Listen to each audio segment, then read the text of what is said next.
5, 4, 3, 2, 1. And it's live.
This is Leicester Till I Die TV. Watch and subscribe on YouTube and listen on your podcast platform. Well, I was going to say good evening, but I think somebody could have me under the Trades Description Act. Bad evening, bad afternoon, bad morning, bad night, bad day. Whenever Leicester are playing, goodbye. Because we're going to be saying goodbye to the Premier League soon. Hello, wherever you are in the world, though, one of those will apply to you. Welcome along. This is Leicester Till I Die TV, LTID TV, with the match review. I know it's bad, but we've got to do it. We've got to do it. I'm contractually obliged. I love this comment from Ronald here. Evening, everybody. Post-mortem time again. And Blue Fox is in all the way from Canada. Hi, Blue. How are you doing? Nicholas said, lackluster performance from Leicester, from a team who know they are relegated. I fear for us next season. We could go into free fall. Time to reset and build another team. All I will say is look at Luton. Stuart said, just so poor, disjointed and devoid of any hope. Heads down and a lack of effort as soon as the first goal goes in.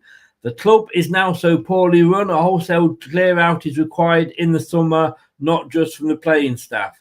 And James added, where do we go from here?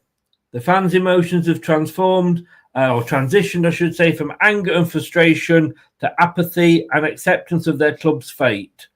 The inexperienced manager does not know his best starting 11 and has seemingly admitted defeat.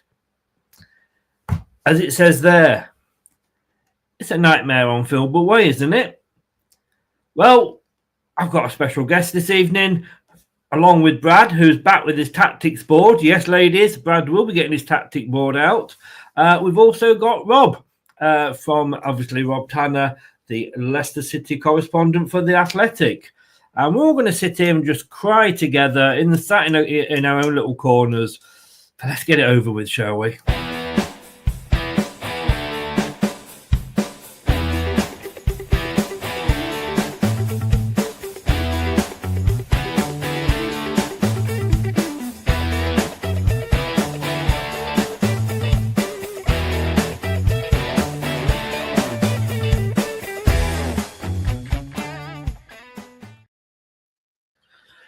Good evening, everybody. First of all, Rob, I know you're not 100% well, so thank you very much for coming on. No problem. Apologies if I start coughing at any stage. Not a problem. Not a problem. Like I say, we were used to watching 11 sick notes every week, aren't we? You just get to watch one tonight. Yeah. Brad, I mean, 11 sick notes is probably being a bit generous, isn't it? Yeah, it definitely is, because Rob's not the only one that's sick either. I'm sick as well. Sick of watching Leicester play every week because they just bore us to tears and bring us to this, don't they, Chris? It's, very true. Oh I've just read out some fans' views, general Leicester fans' views. Don't know if anybody recognises this one. I am running out of anything new to say about Leicester this season. Everything you see in the games you have repeatedly seen before, like a nightmare Groundhog Day. Rob, that was you. Yeah, I tweeted that yesterday because I was sitting there, and obviously I have to do a match piece. And we don't do match reports to the Athletic. Everything we write has to be focused on something, whether it's something we spot tactically, something we spot around the ground, feeling amongst supporters, whatever. And I'm just running out of ideas now because every game, it feels like the same thing is happening every game. The same mistakes, the same defensive frailties, the same lack of attacking cutting edge, although they did create some good chances last night, didn't take them. You've got to take them at this stage of the season when you're in the predicament they're in. And it just felt like the same old story. I mean, and obviously the results, if you look at the sequence of results they're on, not a lot is changing. No. And as you put here, 7 home defeats without scoring, fastest team to concede 1,000 Premier League goals. I mean, that's a new one on me. I mean, Rude's going for the records, isn't he? And Chris, there's so many other stats. They are at this stage of the season with 9 games to go. Statistically, they could end up being the worst team in Leicester City history. And that's saying something. With 17 points, no Leicester team has finished the season on 17 points. And you look at the fixtures and you think, right, Man City next, and then Newcastle, then Brighton away, and then Liverpool. And then you got Wolves who are on a high now and could be clear and dry by the time they play Leicester. It's it's not looking. There's very few positives to take from. And I tried last night. I sat and watched, and I thought Luke Thomas coming back into the team, taking set pieces, coming from nowhere, nearly bombed out of the club in the January transfer window. Suddenly, I was thinking, can I do a piece on Luke? But there really aren't many positives at the moment. No. Brad, we are becoming a joke. I mean, I've put here RMS Leicester City after the Titanic, heading for the iceberg with an owner who's lost the plot, a captain who doesn't know how to steer, and a lookout with no binoculars. Perfectly summed up Leicester City. Leicester City are the Uncle Albert of the sea, aren't they? Really, that man sunk a lot of vessels on only fools and horses, and we're sinking quicker than the Titanic in any of them boats put together. And like Rob said, okay, I know Rob was talking more statistically then, but you could make a very strong argument with not many people arguing against it, saying this side is fundamentally worse than the 2002 relegation side. And we all know what we thought of that era and that team. But at least we looked at that squad and going, well, I'm not surprised because look at the players, look at the division standard they're capable of. We've got players that are supposed to be, and I say the word supposed to be very lightly here, but they're supposed to be a Premier League pedigree. That they have come from clubs. Your favourite, your love child, Oliver Skipp, and my love child, Harry Winks, both came from Premier League, pedigree youth academies in Tottenham Hotspur. Wilfred Ndidi is an FA Cup winner with Leicester and a European experienced player with this club. James Justin, okay, he's a left back playing right back, but we've touched on that so many times. I'm sick of saying it. We have got that quality in there. You compare that to the team that, Peter Taylor, inevitably took down. Although he had sense to jump ship before it went on his CV, I guess. But, at least you could look at that team and go, yeah, well, really, James Scowcroft, players like that, not Premier League ready. I could take you back to Frank McClintock's team if you want to do a bit of comparison. That's saying something. And we did actually have a Spurs fan come on post-match reaction last night, apologising for sending us Harry Winks and asking if we would take Ange Postecoglou off their hands. But look, I mean, these are all damning stats, Rob. But for me, the biggest damning stat is 642 minutes. And I've included in that injury time minutes and stoppage time minutes because they count. 642 minutes since we last scored a Premier League goal. I mean, we managed to get one against Man United in the Cup. But that is, I do mean my calculator here, over 7 games without a goal. Now, it's a damning stat.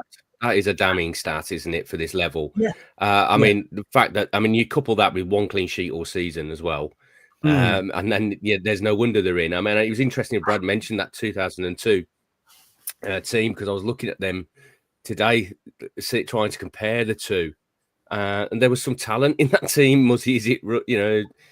Taggart and Elliott were there. We had a lot of the guys that had so much success before, and just felt like it run its course that season, I suppose. And I think we're in a similar situation now with some of the lads that have been around the club and had great success previously, that have been around the FA Cup winning team. And it just feels like it's a natural end, and there needs to be a clean break now in the summer. I mean, that is terrible. That is terrible. I mean, they should have scored last night. I mean, Buonanotte's chance was gilt edged. You're not going to get much better than just the keeper to beat in the Premier League. And if you can't beat them, then unfortunately that's it. Later on, we'll be looking at our strikers and defenders a bit more broken down. And again, it's damning stuff. Brad, this is a little new section I've created here. My no shit Sherlock section. Van Nistelrooy coming out afterwards. It's difficult when the ball doesn't go in.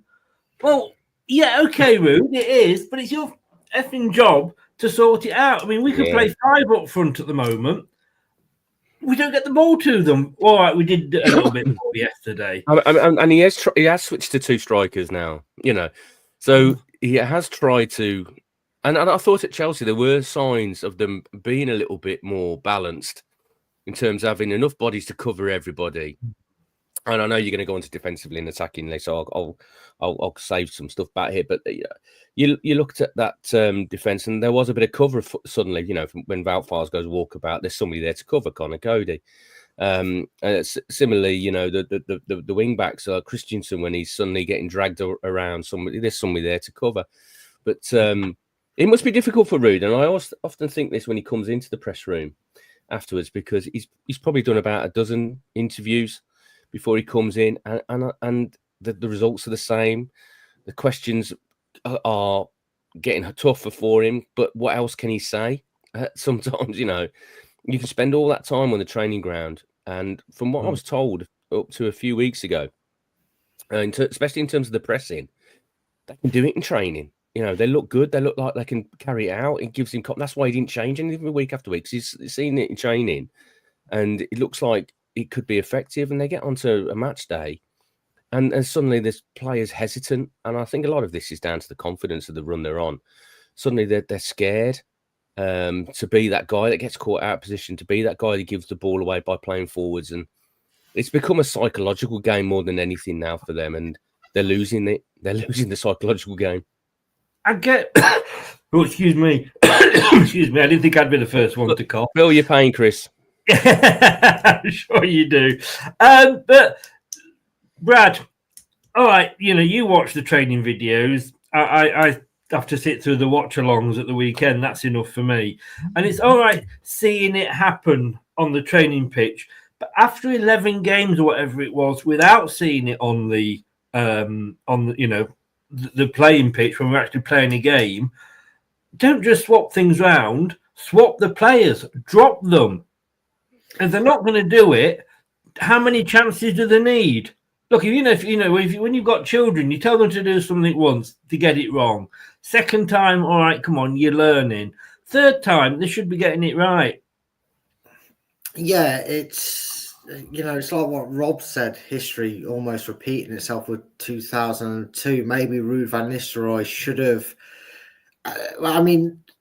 first of all, Ruud couldn't do anything in the summer because obviously he wasn't the man in charge, but maybe somebody should have looked at that 2002 season and gone, like Rob said, Muzzy is it? We've still got Ricardo, Robbie Savage. Oh, we've still got Justin. We've still got Ndidi. We've still got some of these players that have been here, helped, dragged us down, helped us get back up, admittedly, but maybe in the summer they should have been the ones out the door, because we have new players, Chris. And one of the most frustrating things about Ruud van Nistelrooy is he's got a very young, exciting centre-back in Caleb Okoli, plays him for a game, does no worse or probably even slightly better than some players out there, and then resides back on the bench again. He's still, again, I can't believe I have to mention this for like the 300th week in a row, it feels like, but you're playing a right back, a left back at right back, when the only signing you were allowed to make, granted, you wanted 4 or 5 in, but why were you so insistent on bringing in a right back if you're just not going to play him? And it's just infuriating. And that question, Rob, has that question been put to Rude? Oh, yeah, absolutely. I mean, all the questions being put to Rude, we're running out of things to ask him as well. And I mean, to be honest, he plays most things with a flat bat. I mean, he's quite honest. He doesn't hide, and he certainly, I've experienced managers in the past that have downright lied. But he has tried to. But he's trying to be a diplomat. He's trying to protect the players because they're the players he's got, and he's got to get something out of them. So he's not going to throw them under the bus now. They're running out of time. But I must admit, I do, despite the terrible run, I do have a little bit of sympathy for Rude because the transfer business done in the summer is the problem to what we've got now, because there was a gross spend of £80 million, a net spend of £50 million. That's one of the biggest net spends in the club's history. Only one of those lads was on the pitch last night, Bilal El Khanous. Those other lads have not contributed, have not strengthened the squad. You can't argue that they're not standing up and going, I have to play. Even Bonanotte. I mean, I thought Bonanotte at the start of the season was the best attacking player. He was the one with the inspiration. He was the one that could unlock a defence, and he also worked incredibly hard defensively. Recently, you watch him now, and he's not the same player as he was at the start of the season. Now, you could point to that's got to be down to the coach or whatever, but it's also down to the individual as well. I mean, this is about pride for some of these players now. Relegation is almost certain now, 9 points adrift. And, we can all point the fingers at other people around the club. But I always said it's not one person at that football club that is the problem. It's a collective now. Everybody is contributing to the demise of Leicester City. And do you think any of those players have got any pride left, though, Rob? Because they don't show it when they walk on the pitch. I talk to, obviously, there's a lot of ex-pros that go into the media room. And you talk to them, and sometimes they say to you, some of these don't care. And that's a damning verdict. But they've been in those sorts of dressing rooms where there are certain players that don't care. They're not saying all of them don't care. I mean, nobody would ever say Jamie Vardy doesn't care, because he's passionate and he does care. And there's a lot of players that have got a lot of pride in that team as well at the moment, and they can't perform. But as a team, it's just not working. And there are some players that look like they're going through the motions. They know relegation is coming. They're probably thinking, right, I'll get out at summer and start somewhere else. But if they're not careful, who's going to want to take them? And this is the problem Leicester have had for a number of years, not just this year. It's all right saying, and I hear a lot of fans say, sell him, sell him, get rid of him. If there's no takers and they're on a contract and a very good contract, and nobody else can afford to offer them a similar contract, they ain't going to budge. So, you've got an option of spending millions just to get rid of them. Then you've got to spend millions to replace them. And you've got PSR issues above you. It's not that simple. I think sometimes we're guilty of seeing everything around football in black and white, and it's not. There's so many nuances, so many little factors around transfer deals and players, and it just isn't that simple. And that's why when you get yourself on a downward trend and you make mistakes that Leicester have made several years ago, it's very hard to recover. It's very hard to change them.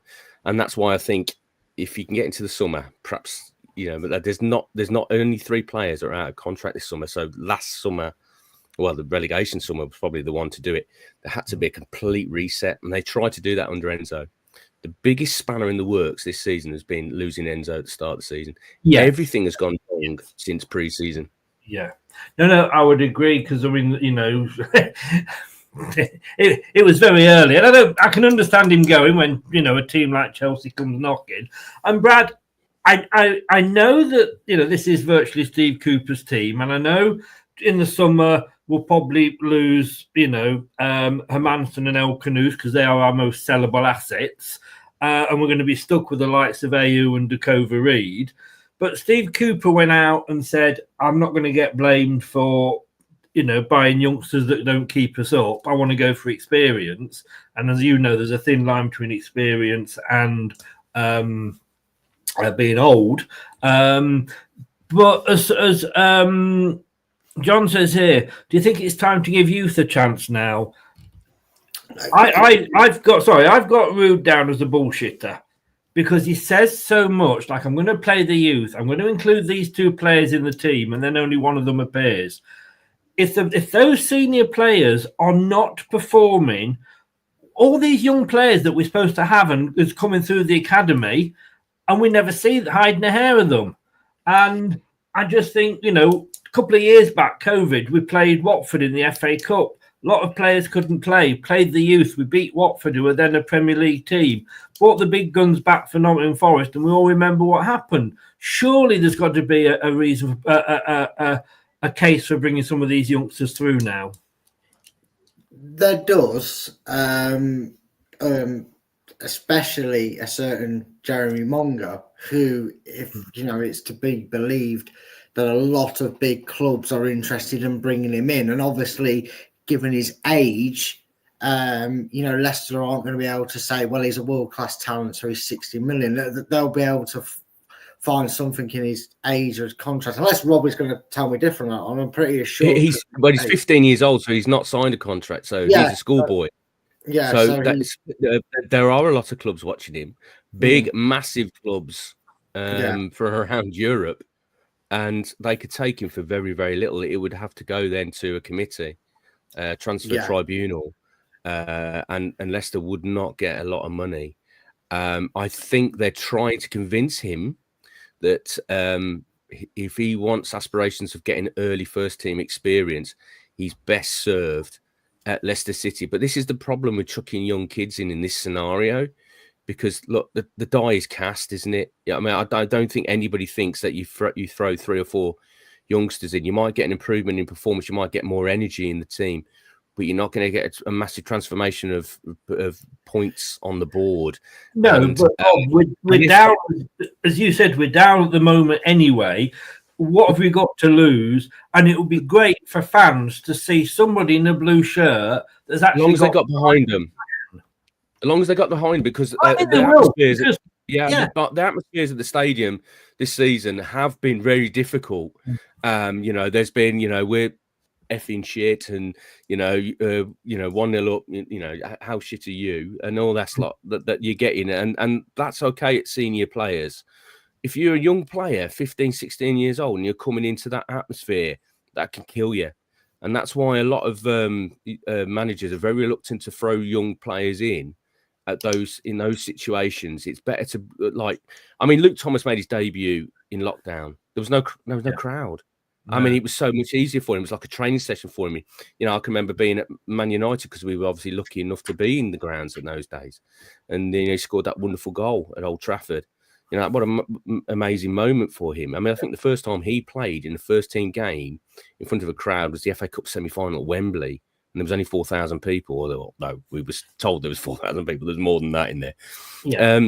It can be a difficult scenario. Picking the right time to throw a kid in is so important. I'm going to make Brad laugh now because Brad knows what I'm going to say. Wayne Rooney made his debut at 16. If Wayne Rooney had come through the Leicester system, he would have made his debut by now. Because we sell them on before we actually give them a chance. And surely, if we put Monger on the pitch, we would have a better chance to say, well, look, we're using him. We deserve more money because he's part of the team. Yeah, I mean, it would strengthen their cause. Sorry, Ben. It would strengthen their case if he made a first team appearance when it went to a tribunal. Sorry, I'll just add that. Yeah, that's where I was going to go. I was just about to literally say it can't do any harm in Leicester's bid to try and convince him to stay if you give him the minutes to do it. I do understand where Rob's coming from as well, saying you've got to time it right. You don't want him also getting the impression that, oh, well, I'm getting these minutes because you want me to get a contract because the club's already relegated, like when we get to Wolves, which could be the case. Forest and Wolves fixtures could well be the end of Leicester City's Premier League stay by the time that runs around. Just finding that balance.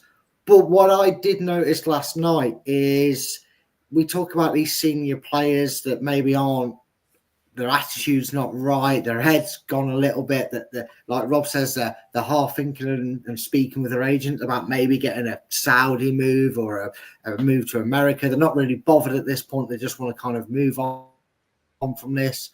They've already given up the ghost. You look at our opposition last night, Amaron had them on a downward spiral. They were actually somehow getting worse since Ten Hag left, and people were ready to see him go.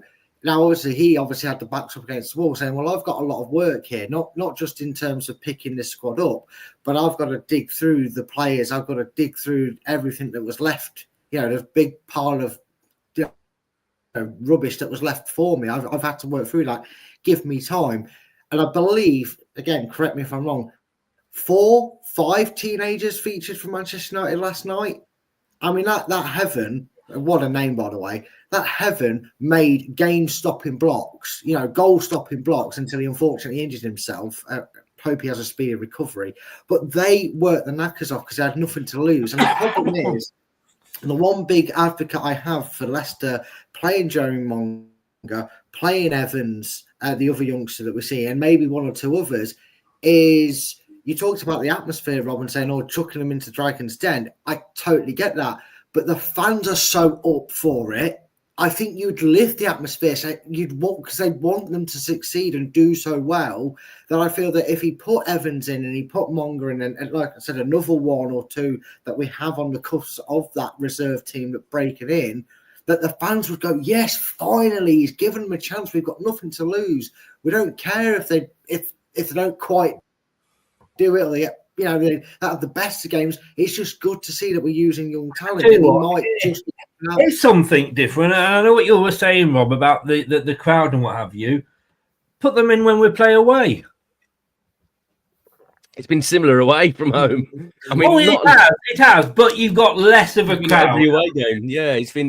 The fans have got a gallows humour about them at the moment. So, if Leicester go goal up, which hasn't happened a lot in recent weeks at all, there's how SOU, how we're winning away, sort of thing, and that does still impact on players. And I'm not blaming the fans at all, because if in terms of the chicken and the egg, this is this is on the team, this is on the club, this is on the people who've made a catalogue of errors in decisions over a period of time. This isn't on the fans at all. Fans have every justification for being disappointed. No, disappointed is not even strong enough a word, is it? No. But they're to be gutted by what's happening at their football club, because the memories are still fresh of every success they've had, and they've had a phenomenal run over the last 10 years. Everybody naturally looks back at the Great Escape season, and that's only 10 years ago. And those players cared. Those players had passion. I travelled from Bournemouth to Leicester, different characters, every home game in that season, and not once did I drive back down the motorway thinking, we took a hammer in there, or my God, the players didn't care. We were losing by the odd goal or a couple of goals, but we were fighting. I wouldn't waste my money to go and watch Leicester at the moment. But look, I've put it up there, Rob. I'm going to stick with Rob for a bit, if you don't mind, Brad. Time to go. I mean, international break. We are not going to stay up, and I don't think anybody. Red Adair couldn't keep us up, to be honest with you. For those of you that are old enough to know who Red Adair is, he puts fires out on oil rigs. Well, he did. I wanted Steve Cooper in the summer. I thought he was our best chance of actually keeping us up. We weren't going to go and, mid-table or anything like that, but he might just have kept us up like he did with Forest. And of course, he wanted the job when a lot of people turned us down. So he wanted the job knowing we might get a points deduction. Yeah. I must do it. I then was saying maybe it's time for him to go, and Rude was one of my choices to come in. So, fans don't always know best. But if we get rid of Rude now, is Rude the person? He isn't the person to keep us up. I don't believe he's the person with the knowledge of second-tier football to bring us back up again. If we get rid of him now, we get a manager in that's going to have, like when we brought Brendan Rodgers in, he's going to have 9 games to go to see what players he's got, see what he's got to work with, see who's rubbish, see who's crap. Well, that's probably easier because it's all of them. And then get us ready for next season, and a manager that will, that we can keep for next season to bring us back up. Do you think the board are considering that at all? No, I don't at the moment. I think they don't feel like anything would change if they got rid of him now, and who would come in at this stage and have that relegation on their CV. But it's a very valid question about what you do now, because I wrote last week about you've got to start making plans now for next season, and the first port of call, the first decision you've got to make is who's going to be your manager next year. Yeah.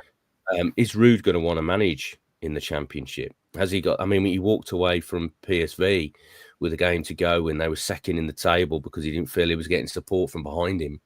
And he'll always have that on his, when you look at his Wikipedia page, that'll always be there. Yeah. So you need commitment now. You need somebody that's going to be determined and have a clear focus. It's like when Leicester went down to League One and they brought Nigel Pearson in, and there was a complete change. The players went. He did manage to clear them out. He did manage to press the reset button, a fresh start, got them back up, and everything was built from there again. That's the sort of character that Leicester City need in now, and they need to sort that out now. So if they think, if they've even an inkling in their mind that Rude isn't the man to lead a promotion push next season, then they've got to start making a decision. The problem is the PSR issue, sacking 2 managers and paying them off, and the backroom staff in one season is going to throw them over the line. But it might be that the situation is so dire, they might have to just accept that.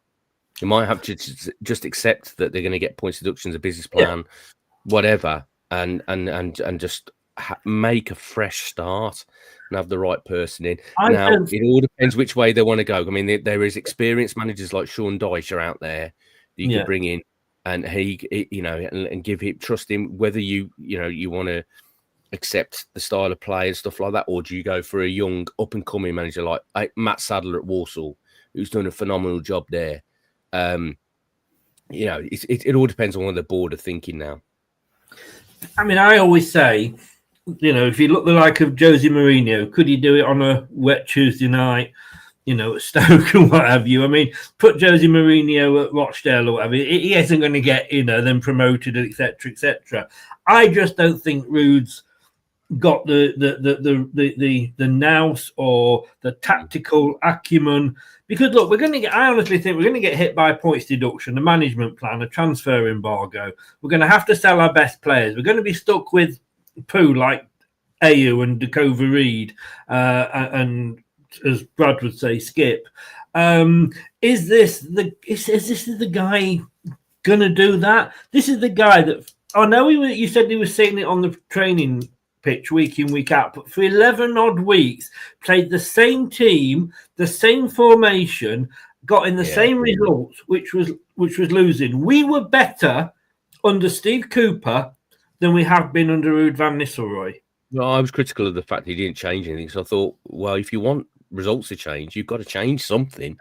And eventually he did change formation, and I thought that was several weeks too late, but we still haven't seen a particularly a turnaround in fortune. So I know it's only been 2 games since he went to a back 5, but as I don't want to pick on one player, but Wout Faes is always out of position. I mean, please pick on Wout Faes. We're not Wout Faes' biggest fans in this in this channel. I know he just gets drawn out all the time. He's never in the right place at the right time. And I mean, you look at that first goal last night. It was a straight pass down the middle. They were supposed to be playing with a back five, and it's Bouba Samare in a back four. Luke Thomas has been dragged out to his natural left back position. Samare's in there. Wout Faes should be coming over, and he's come and he's waited and waited and waited, and he's only dived in at the last second. You need some more proactive there. I think, managers take responsibility ultimately, as they do, as all leaders do. But I think there's a lot of players that need to take responsibility as well and stand up for that and own what their failings are. Yeah. But I've been a manager, a team leader at a call centre of a team of staff. And if they are bad and they are not producing the call volumes, the sales, it's me that got it in the neck. And I could sit there and go, well, do you know what? These players are really awful. Well, what have you done about it? What are you training them on? Why are they still here if they're that bad, etc. The book stops with Rude. But yes, Wout Faes, no tackles in either West Ham game, no tackles in the last Brentford game. He did manage two the other day, I've got to say, and he managed a few clearances, but maybe he's getting better in the back five. But he turns his back on crosses. This is the player that got 0 from his own national press when he played for the national team in the last international break. Do you know, Chris, I was talking to some, some ex-bros that hover around the media rooms, and they were comparing him to Johnny Evans. And they were saying, like, Johnny Evans' tackle stats aren't very high because he never needed to tackle. He was always in the right place at the right time. That's the problem with Wout. He makes some great blocks at times. He looks, he's sliding in.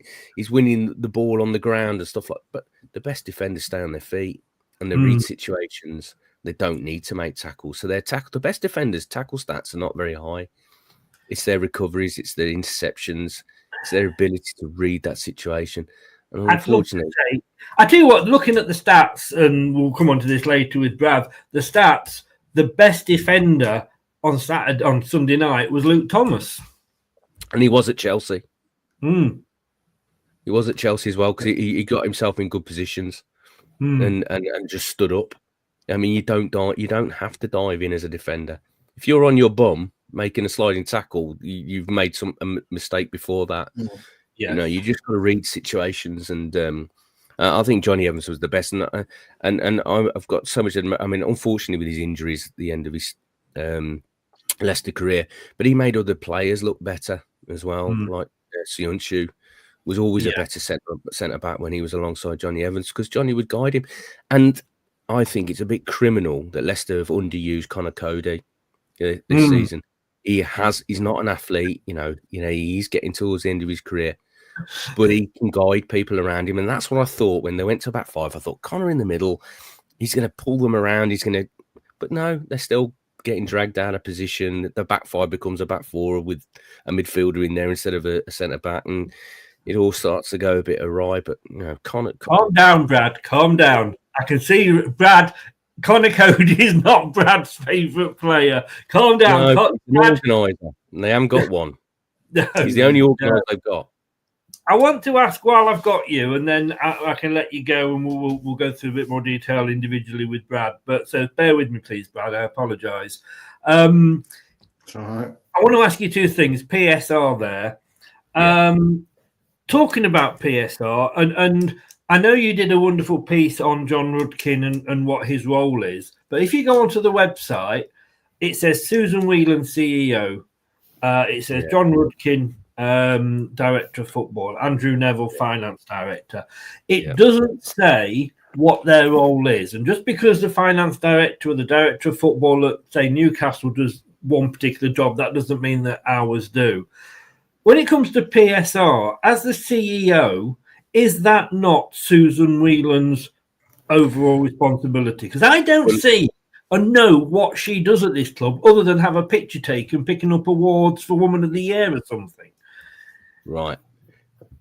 Yeah, as you said about your job, the book stops with the CEO. So your manager will feed down to you if they're unhappy about performance, and then you have to deal with that. So she's the CEO. The way the club is structured, it's structured in two parts. There's the football side of it. Director of football, John Rudkin. There's the CEO, Susan Whelan, who was involved a little bit in the football side, and she negotiated the Maguire deal to Man United. But she's predominantly around the business side of the football club, which, believe it or not, is not performing badly. I know there's a lot of controversy around the BC game shirt sponsorship at the moment because there's people, talking about morals of that. But that was a very lucrative deal. Obviously, COVID hampered their revenue. Yeah. I mean, they were trying to grow revenue, the massive plans for outside the stadium expansion, and all that revenue they could get all, week long, all year round outside. That was supposed to be a game changer. Then COVID hit, cost of that went up, and everything's been put on hold. So I've got some sympathy with Susan Whelan. She is still running the business side of the football club. It's the football side of the football club that is failing now. The budgets, which is your question about PSR, they have financial directors that would advise them on what they can absorb and what is practical for what they're trying to achieve. Now, they've stated in multiple financial reports that they were trying to disrupt the elite of English football and challenge for European football on a regular basis. So they finished 5th, and 8th, and they decided to budget for top 8 again. Then they finished 18th. So is the problem they budget for what their aspirations were based on the performances of the last 3 seasons? Or is the problem that they they didn't sack a manager and they put the brakes on recruitment? They didn't give the manager, Brendan Rodgers, the squad refresh that he wanted. And PSR obviously played a massive role in that. I mean, what you got to ask about PSR is, what is its role? Is it to protect football clubs, or is it to protect the elite football clubs? Because otherwise, every other club in the Premier League has got a budget for relegation in case the worst happens, because that's the only way they will avoid PSR breaches. And it's getting to this stage now where people, their rules are so loosely written, and obviously Leicester have exposed that it's becoming a wild west in terms of legal processes, and the only people who are profiting that are lawyers. Now, Nick DeMarco did a wonderful job in winning that round 1, the PSR charge, but it's still in arbitration now over jurisdiction. So that would suggest to me this race isn't run. There's still battles to be won down the line, and that's my big worry about moving forwards after this season, because the EFL are waiting for Leicester to come down because they will hit them with a business plan stuff. So it's going to be a problem, but that's not on Susan Whelan for me personally. I mean, I have described the EFL like the child catcher at a chitty chitty bang bang, with a big net waiting for us, with management plans, like I said earlier, transfer embargoes and points deductions. I want to, then I can let you go after this, but I can't go ask you about Susan Whelan. And you're smiling. I'm going to ask you about now. Like I say, you did do a wonderful piece on him. Go on. I suppose the director of football is the thing that everybody aims at. But I said once that if the toilets in the away end at the King Power broke down, it'd be John Rudkin's fault. He does seem to get blamed for everything. It can't be his fault for everything. How much of what we are going through at the moment? Because everybody said, well, he gives them these big contracts and he's buying bad players. Is it all down to him, or what again blame does he have to take? Well, he's complicit, but it's not all down on. I mean, that piece I wrote was basically the story of how people were saying, how did he get to this position? He was a part-time coach in the academy. Yeah. So I spoke to people that he'd worked with and some of the young players that he had helped, and they told me another side of John Rudkin that other people probably didn't know. So I did that piece, but that's not excusing John for any responsibility in what's happening at Leicester City by no means, because he is the director of football, and what we've seen, and as much as what we're seeing now with Leicester City is a culmination of what's been happening for a number of years. I think the problems in terms of the football decision making at the football club goes back even further than that. That goes back to 2018 when they lost Vishay. because the management structure of the football club then was Vichai overseeing the King Power Empire, but with a big interest in Leicester City. His son, Top, was spending a lot of time in England, and he was, his conduit between the football club and Thailand. And then John, as the director of football, formed a very strong bond with Top as well. Susan was dipping in and out. So you had 4 people involved in some of these big decisions. Sadly, we lost Vichai. Susan's really looked like it seems from the outside and a little bit in the inside, but the outside, that Susan's now focusing, since COVID, because of the problems that COVID caused, focusing much more on the business side of the football club. And then, so you're left with 2 people.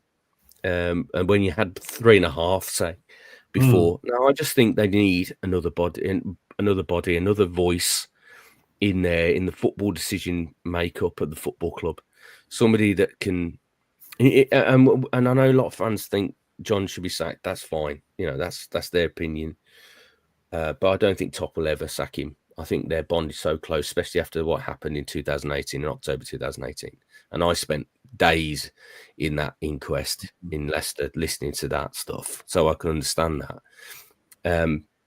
But if John's going to be more of an advisor to Top, if they could bring somebody in that's going to be right on the ground, in the thick of it, making decisions and working with them, that might help moving forwards. Because I certainly, as a it's up to Leicester fans, and I'll be interested to hear what Leicester fans think. I'm not grown up as a Leicester fan. I've got an affinity for the club after covering them for 16 years, but I certainly wouldn't be advocating a change of ownership. I think 100% not. What Top and King Power have committed the football club in terms of £420 million worth of shares, which were loans. They've written that off. I don't think you can see. I've seen horror cases of ownerships around the West Midlands. So I wouldn't advocate that. But perhaps if there's do you think then that John should be moved to maybe a more of an advisory role? Bringing a different director of football. I mean, a lot of people are shouting for Nigel Pearson, but who knows? And look, with Top, he's got his brother there. So should Top maybe move into the Vichai role and let his brother have the role that Top had? Well, I don't know a lot about his brother or how much interest he's got in the club. But you could certainly say Top. I mean, he was only 33 when he took on that responsibility when his dad died. So perhaps if he took on the wider strategic view of King Power and Leicester City, I mean, because the club is actually owned by the family, not King Power anymore. King Power are just a sponsor, although their wealth comes from King Power. Yeah. If they had a structural change and brought somebody else in with some fresh ideas, like a Dan Ashworth type, I'm just throwing that out there, Dan Ashworth type, and then worked with John, perhaps there could be a little bit of a change. But the fans have got entitled to their opinion about what they want to change. But I really wouldn't think a change of ownership, because some of the names that have been linked to the club, like the Gillettes, and you would not want them in. We always say, don't we, Brad? Be careful what you wish for. Yeah, that's very true, and it's something we actually have discussed and brought up, that maybe, if not somebody within the family, because like Rob said, they might be more business orientated and not really that interested in football or the club itself. Like Rob said, somebody else needs to bolster that strength in unity between the likes of Susan, Top, and John, because that interlink seems to be missing. That we've got the passion from Top that his dad had, and we have to drive it. But like Rob said, he was 33. He could never have dreamt at any age that at 33 he would be owning a football club in the way that he did, in the manner it did. That the horror that came before him. There was a very sustained period where us as fans, we weren't exactly discussing it, but we were almost saying we would not blame him if losing his father in the way he did was too much for him to want to continue around the club with all the memories he had. So a lot of credit and time and respect goes towards Top for still wanting to not just pack his bags, put the club up, and get a Gillette in, like Rob said, and has decided he wants to continue that legacy that was left before him. But I think it's very clear to see that maybe the first point of business, once relegation's confirmed, because we can kid ourselves as long as we can until it's mathematically done, but that's probably, the club's next act that's going to follow is relegation. Maybe that's actually the first thing that needs to be fixed first with any sort of finances we're able to spend in the summer. Yeah. Depending on everything else. Rob, I'm going to let you go. Thank you so much for coming on, as always. Yeah, no problem. Anytime. If there's anybody out there that hasn't subscribed to The Athletic, it's brilliant. I mean, and like I say, you can read all the red tops and etc. that you want, but this guy here, he writes, it makes sense when he writes. I mean, Brad can't even make sense when he talks. So for the fact that we've got somebody like that, do go out, please check him out on The Athletic, Rob Tanner on the Leicester pages, and also subscribe and follow him on Twitter as well. Rob, thank you very much. I'm sure we'll talk again before the end of the season. Oh, absolutely. Anytime. Because I understand that, fans want answers. And while people at the club don't speak publicly, they do speak internally, and they do speak to some journalists as well.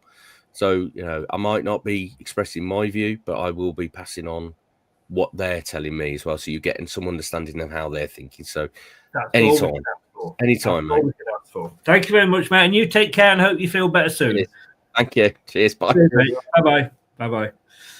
Oh, thanks very much to Rob there. And Brad, I am so sorry for leaving you out there for so long.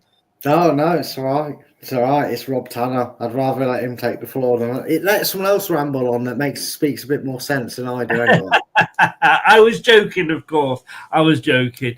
But now we can go more into the match in detail. And look, let's start with the team. I mean, I wasn't completely disappointed with that team when I saw it, because it had done what I thought was reasonably well compared to the level where we'd been the week before against West Ham, which was probably the worst ever performance I have witnessed from a Leicester City team. And the improvement was at least there to see. But maybe that says the fact that Chelsea aren't as good as a underperforming Manchester United team, who were there for the taking, let's be honest.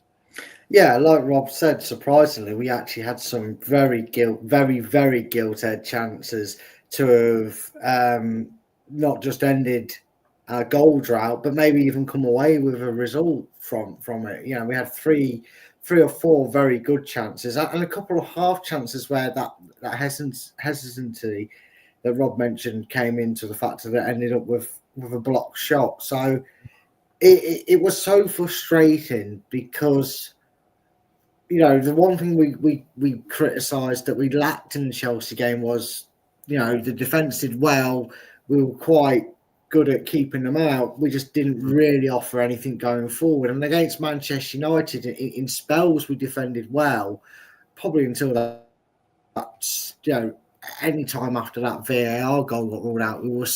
That's when the floodgates really opened, because I think that's when players' mentality went, because they still saw the scoreline as 2-0. But the most infuriating thing was, Chris, we created more chances in this game than in previous weeks, probably the last three games combined. It wouldn't be too far off the stretch of the mark from if you include the half chances in that. And we still couldn't find the net. And it's like Rob said, 17 points. Well, are we going to get any more? Because we'd be bagging on us beating Southampton at home, and we all know what happens when we play Southampton at home when we get relegated. We're going to get beat. So I don't know. We only beat them, didn't we? Let's be honest with you. Well, Yeah, we had to concede too, and your favourite old age pensioner Jordan Ayew bailed us out with a 98th minute winner. Hey, do you remember them days, Chris? Scoring 98th minute winners and 96-minute equalisers against Ipswich Town. I remember at the start of the season, as somebody said last night, we were scoring in every game. Yeah, only us and Man City, I think, we're doing that. Yeah, us and Man City were the last teams to have a drop before they had their drought. We were the second to last team to score in every game. And if anybody's wondering, by the way, B. Reid on the substitutes is actually Dakova Reid. I was just looking at that thinking, we got a youngster called B. Reid. But how embarrassing is that? But yeah, these players, they haven't got it. And I just want to go back to you because I did speak to obviously Rob about this. I've said I think he should go. I honestly think we need to get somebody in now, not necessarily just for the rest of the season, but we've got 2 weeks. It's an international break, and we can bring somebody in and say, right, you've got 9 games. You remember we bought Brendan Rodgers? Was it Brendan Rodgers? Yeah, we bought somebody in with about 10 games to go. Yeah, Dean Smith. No, it wasn't. No, it was a permanent manager. I think he was Brendan Rodgers. Came in with just 10 games to go or whatever it was, and it gave him the chance to assess the team before we got to the window, and he had the following season. So, all right, I'm using Sean Dyche as a thing. Love him or hate him, and I mean, you know that we have, and I've forgotten the guy's name that comes in that's an Everton fan, and and I said to him, sorry. Rico, is it? No, it's James, I think. James, James Dunlop. Yeah, James, that's it. And I said to him, all right, give me your honest opinion, what about Sean Dyche? And he said Sean Dyche will not keep you up because I don't think anybody can keep you up, but he'd probably bring you back up. Yeah. Get you back up, but he'd bring you back up as well. Surely this is not the guy that's going to bring us back up, is it? No. It's just not, this is a Scott Parker, Frank Lampard. I would say probably even go as low down as say Wayne Rooney because I think he'll be dead unsuccessful in it. He's one of them, and I'm sorry, I hate to say it. No, I don't. I really don't. I actually feel a bit smug saying it, but this is why you don't get ex-footballers that were only good on the pitch to become managing a Premier League team. They've got no God-given right to do so, and we only have ourselves to blame, Chris, for the reason that we're doing so poorly this season, because just like if we'd have hired Steven Gerrard or Frank Lampard or Wayne Rooney in this situation, I can guarantee you now we would be no better off. No. And you're seeing that, Chris. You're seeing that with Frank Lampard, who actually started in the Championship, jumped ship to Chelsea for obvious reasons, love of the club and big money, realised that was a cancer to the career of his managerial thing and was going to kill him off if he didn't, go away. He's now gone to Coventry and they're on the rise, Chris. He's got successful results. And as we know, Chris, we know from previous heartaches of relegations, the one good thing about a relegation and the one positive about being in the Championship, maybe for a couple of seasons like Coventry have been, is you can guarantee them 25 players are playing to get you back in the Premiership, even if they get you back in the Premiership and then they move to Brighton or Brentford or Newcastle because they did that well. They want to prove themselves. There's no downing tools in that division. Do you know what? I think there's a plan here. Do you know what this plan is? And hear me out on this, right? We'll stick with Rude. We'll go down. We'll get whatever the EFL throw at us. Rude will make it worse. Scott Parker will get Burnley up. He'll be struggling. They'll sack him. And we'll take Scott Parker. Because at the moment, I'd take Scott Parker despite everything we joked at. But look, Burnley played 38, won 21, drawn 15, lost 2. 52 goals scored, but only only 11 goals conceded in 38 games. Now, I've got a show coming up a week today, actually, 4 o'clock. Do check out Dan, the Burnley fan, is coming on, and he's going to be talking to us about the Championship and the run-in and who's going to come up and replace us and who's going down, etc. And I'm going to ask him, because we all joked about Scott Parker, and we said thanks to Burnley for taking a hit for the rest of the country. But he's having the last laugh, isn't he? I mean, he is, but it won't last. He'll come up with Burnley, and like you said, Chris, by November there'll be 4 points and they'll be bottom, and his £90,000 Gucci jumper will be in the Burnley bin as he leaves the ground. He's no good, Chris. He's just look. No, he'll get you up. He'll get you up. And why, therefore, don't we give Viagra? But I don't need that to see Leicester. Look, hey, Viagra couldn't get this lot up. What are you on about? I tell you what, mate. Why don't we give managers 1 year rolling contracts, and we don't have to keep paying them off?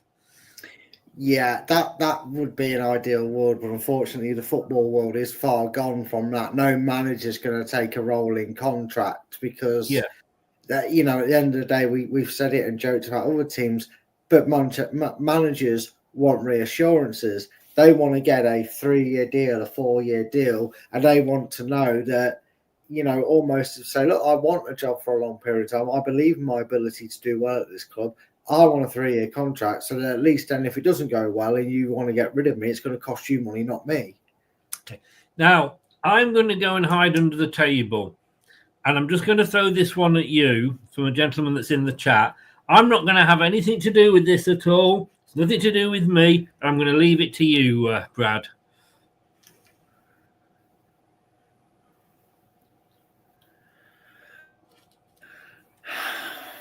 Me wonders whether he's a tad tongue-in-cheek here.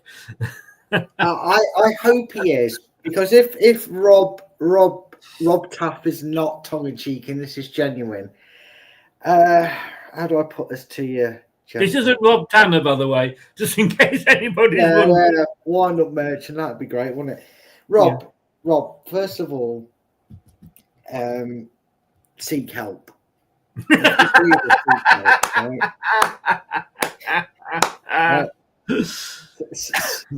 Second of all, let me run some stats by you. Ryan Rooney managed Derby County, got relegated, and people will say, "Oh, but Derby had a minus." Reading had a minus, it was just the same as and close in numbers as them, and they stayed up. So you can shove your minus points up your arse. They got relegated. Since then, Derby have bounced back from League One and above water in the Championship. Birmingham City was sixth when they, in their infinite wisdom, sacked their manager. They were sixth. Remember that? They were sixth. They're now currently top. Not of the Championship, though, are they, Chris? No, they're top of League One, or they were at least at one point. I saw them losing at the weekend. Yeah, no, I think they still are, and of course, Plymouth Argyle down there as well. Yeah. Oh, yeah. Well, it gets to that point, Chris. The recent escapades of I said that yesterday, Tony. I said, give it to Rooney. You might as well give him a 9-game interim. Vardy, do you mean? You just said give it to Rooney then. I'm clipping that. I went Vardy. No, you're not. You can fuck right off. I'll clip that, mate. You are. That is going out. Not. You better not go all full out with your big style. Let's have a look at these match stats, though. Let's get back onto the serious stuff. Yeah, but also just add in the latest escapade, he's taken Plymouth from who just survived a great season for them to rock bottom of the Championship. That would be a no, Rob, to Wayne Rooney. Yeah. I think we worked that one out there, Brad. Look, shots on target, shots, we didn't have more, but we on block shots, we had more, which kind of sums up. Look, possession, we had more. We made more passes. We completed more passes, more tackles. Corners, Now, I don't know, maybe Rude wants to watch some of these shows because, you know, Rich from Red Devil United, he used to be Rich Sports. He came on the show and did a preview show with us, and he said Manchester United are rubbish at defending corners. We had 6 corners and we did not make, well, I think 5 of those ended up in Onana, who is not the best goalkeeper in the world. Not taking advantage. You look at that and you go, how the hell did we lose 3-0? Yeah, we made one of the worst Manchester United goalkeepers look like prime Edwin van der Sar. You know, it's not that difficult to make a goalkeeper look good when you play Leicester because we are so tragic and bad. I mean, what we're supposed to do against Man City is sing, "We're having more touches, how shit must you be?" Because it's just laughable, Chris. Yeah, we even get all the percentages in our favour and we still can't do fuck all with it. So, and have you ever seen us have that many touches inside an opposition box? As Gray said, last time he had that many touches in an opposition box, it was his first girlfriend. But we'll move on from that because that's because he was moving around in the wrong area. Yes, that is surprising. 21, and we still did nothing. And I've put WTF there. We had a better XG than Man United, and we lost 3-0. Is there a more, and I know you're not a fan of stats, and I am, but is there a more useless stat on the planet than XG? Yeah, because I don't understand it. You know, expected goals per thing. So if you shoot from 30 yards out and it dribbles all the way through the defence and the goalkeeper pounces on it, and it's classed as a shot on target, are you then expecting to score the next one because you had one on top? I don't understand it. It is the worst thing ever, and I don't care for the stat. If that stat comes up on the screen, a bit like when I see the scoreboard flash up, I tell it to piss off. I don't care if we've got an XG of 0.000003 or we've got an XG of 86. Guess what? The only thing that matters is Manchester United put the ball in. The goals they actually scored were 3, and the goals we actually scored were 0. That's the only stat I give a rat's ass about. What are we supposed to sing after this game? We've got a better XG. You'll never sing that. Whoa, whoa, whoa. You know what I mean? It's bullshit. It's the most made-up, whimsical bollocks ever. I've never heard of a thing where they just literally tell me you want to make up a stat without telling me you want to make up a stat. What's the stat called? It's expected goals. What do you mean? It's goals we expect them to score with where they're standing on the ball. Yeah. So picking his nose and shoving one up his rear end, but he's got the ball in the box. Well, we're expecting them to score. So that's an XG of 0.86. Thanks very much. Piss off, mate. I'm on the fence about it. I'm on the fence. I can tell that. I can tell you're going to get splinters, mate. Look, this is how we defended. And please excuse Mads Manson. He's in there because he's part of the defensive lineup. No tackles from Mads. What are you doing? Yeah, I know. Why do we employ him? Look, that phase, 2 tackles, 1 interception, but 8 clearances. I mean, at least he got tackles in. Like I say, Brentford, no tackles. 2 West Ham games, no tackles. Connor Cody, 5 clearances with 2 tackles. I've got to say, he's taken a lot of stick, Luke Thomas, but 2 tackles, 4 interceptions, and 4 clearances. Our best defender by a mile. James Justin, no tackles, 1 interception, and 3 clearances. And Christensen, 4-1-1. And look, you've got the 2 defensive midfielders in there. Wilfred Ndidi, 1 tackle, 2 interceptions, 2 clearances. Your love child, Mr. Sumare, wow, he got a tackle in. Wow. Yeah, but, How did somebody give him man of the match? Who gave him man of the match? Brad. because I don't think he should be playing as a defensive midfielder, but we'll talk about that later, Chris. We will. That's a nice lead on, isn't it? In fact, very quickly, because we're just going to let's have a look at the other end of the pitch. And I have to say, El Canoes, 1 shot. That's all he had in the whole game. Patson Daka, 3 shots, none on target and 1 dribble. But having said that, he went off the pitch and somebody wiped his chin for him. Boom, boom. Thank you. I'm here all night. Jamie Vardy. Now, I've got to say, Jamie Vardy, fair play to him. 3 shots, 2 on target, and 3 key passes. And Brunetta, when he came on, just 1 shot. I mean, Jamie Vardy, and I think this is why we are now saying he's too old, because those shots on target season ago, they would have been 2 goals, wouldn't they? Yeah, they would have. Even the commentator, he'd have ripped the net open. He'd have fired them both in the bottom corner.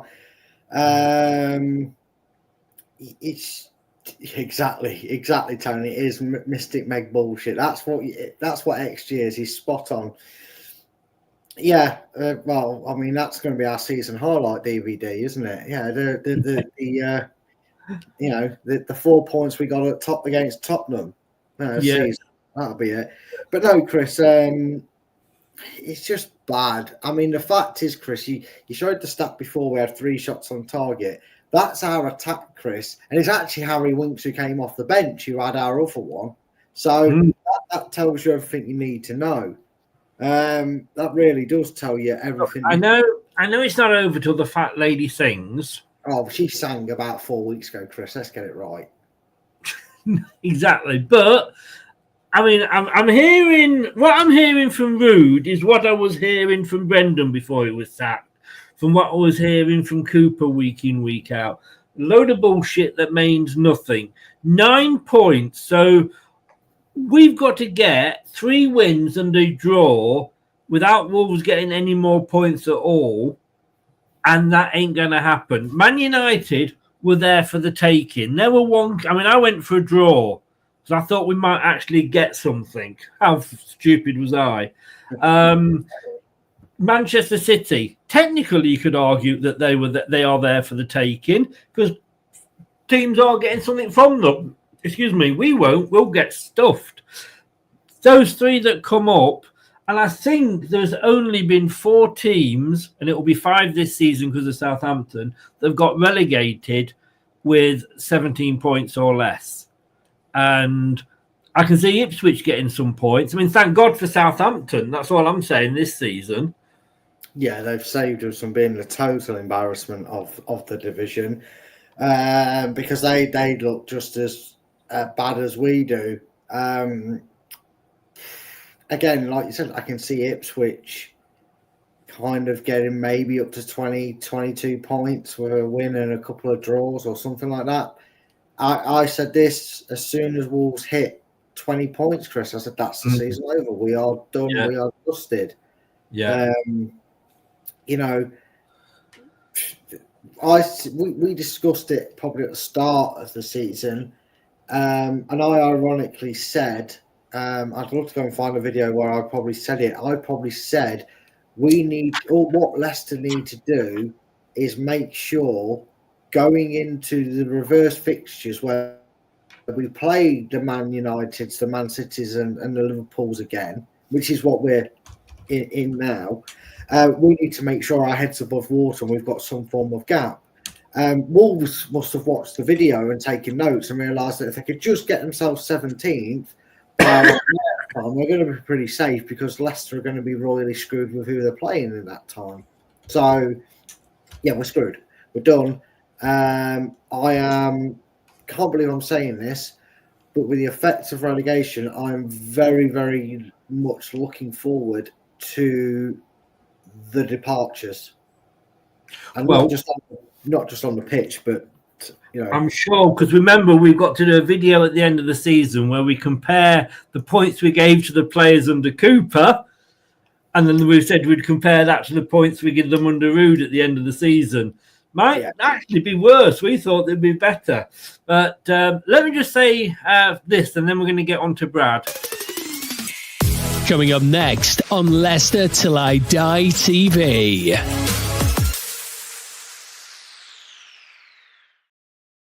You can see what is coming up next. It's there across the bottom. And if you've ever been across my bottom, you'll know it's not the best thing. But Fox's Forum tomorrow at 7. I'm joined by Kate, Ant and Locks from Blue Tinted Glasses. How will Leicester deal with relegation? It's going to be interesting. It's going to be a forum. Join us tomorrow at 7 o'clock on this channel. Right. Oh, Brad, you're looking so handsome there.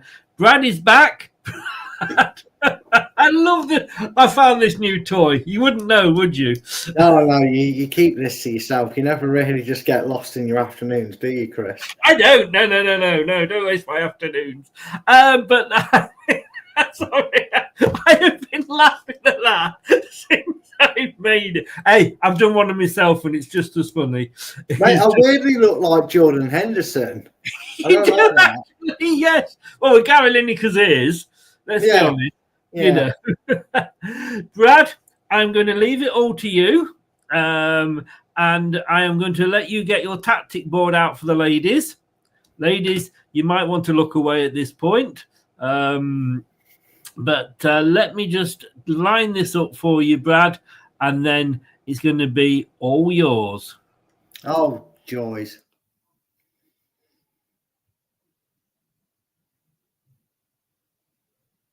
And that's the tactics, ladies and gentlemen. Great screen by Chris.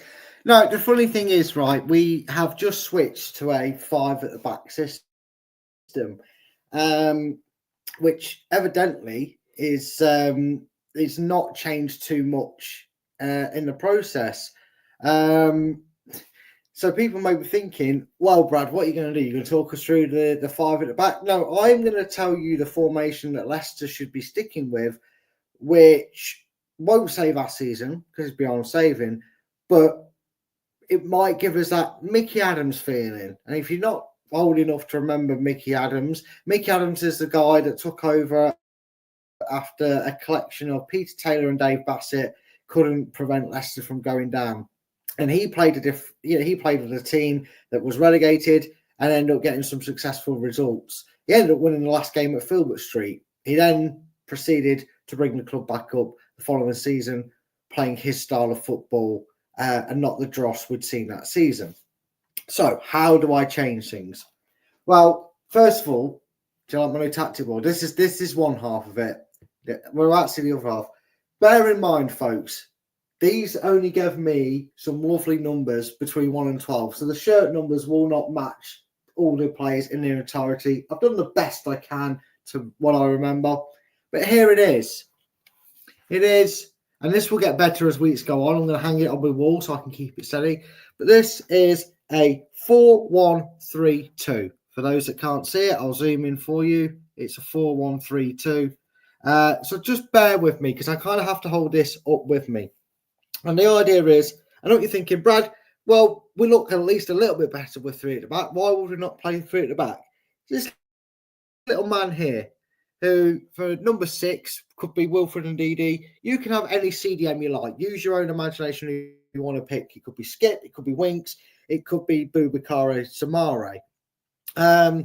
My statistic is that we play 2 drop dead centre backs. And what I mean is this is their limit. That line in between is their limit. They can push on when we attack, and I'll show that movement on. But in the basis of off the ball and being in their own half, they would stay in that area. We keep our 2 traditional wing backs. Again, it could be Christensen, it can be Luke Thomas, who I think deserves the position. It could be an actual right back, or you could keep Justin there. Just use your imagination of who you want to pick. For the purposes of this video, it's Madsen in goal for me, Connor Cody, Caleb Okoli for me. It's Wyo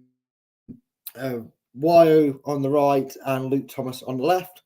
The number 6, the CDM role, is supported by Wilfred and Ndidi in this case. And that is because in a defensive back, when we're dropping back and the numbers come back, we actually can go into that central back line of 3. He may even fill the space up. If it's left by a wandering out phase, he can cover in the gap there. So we stay at least a back 2 while the team drop back to help out. And in that sense, we've always got at least 2 centre-backs ready and positioned for any potential counter-attack. And also having that position, what it allows us to do is something we are actually struggling to do. Because when we lose the ball, look, we've got a ball magnet. How cool is that? Got a ball magnet with this one. So let's say the opposition have the ball and they're trying to push around midfield. What we've been doing as of late is up the Alamo, everybody back, beep, beep, beep, everybody back. And all of a sudden we maybe nick the ball off them, someone gets in a tackle, and they go to break out, and then they realise everybody's back here, so they can't do anything. What this tactic would allow us to do, you see, is the opposition get the ball and they break into our half, but we've got a midfield 3 standing in the way of that ball. And then we've got wing backs are coming back. So as they shuffle into position, we then have a midfield 5. We then have Wilfred and Didi behind that line, and a Wout Faze on the right, and a Connor Cody on the left.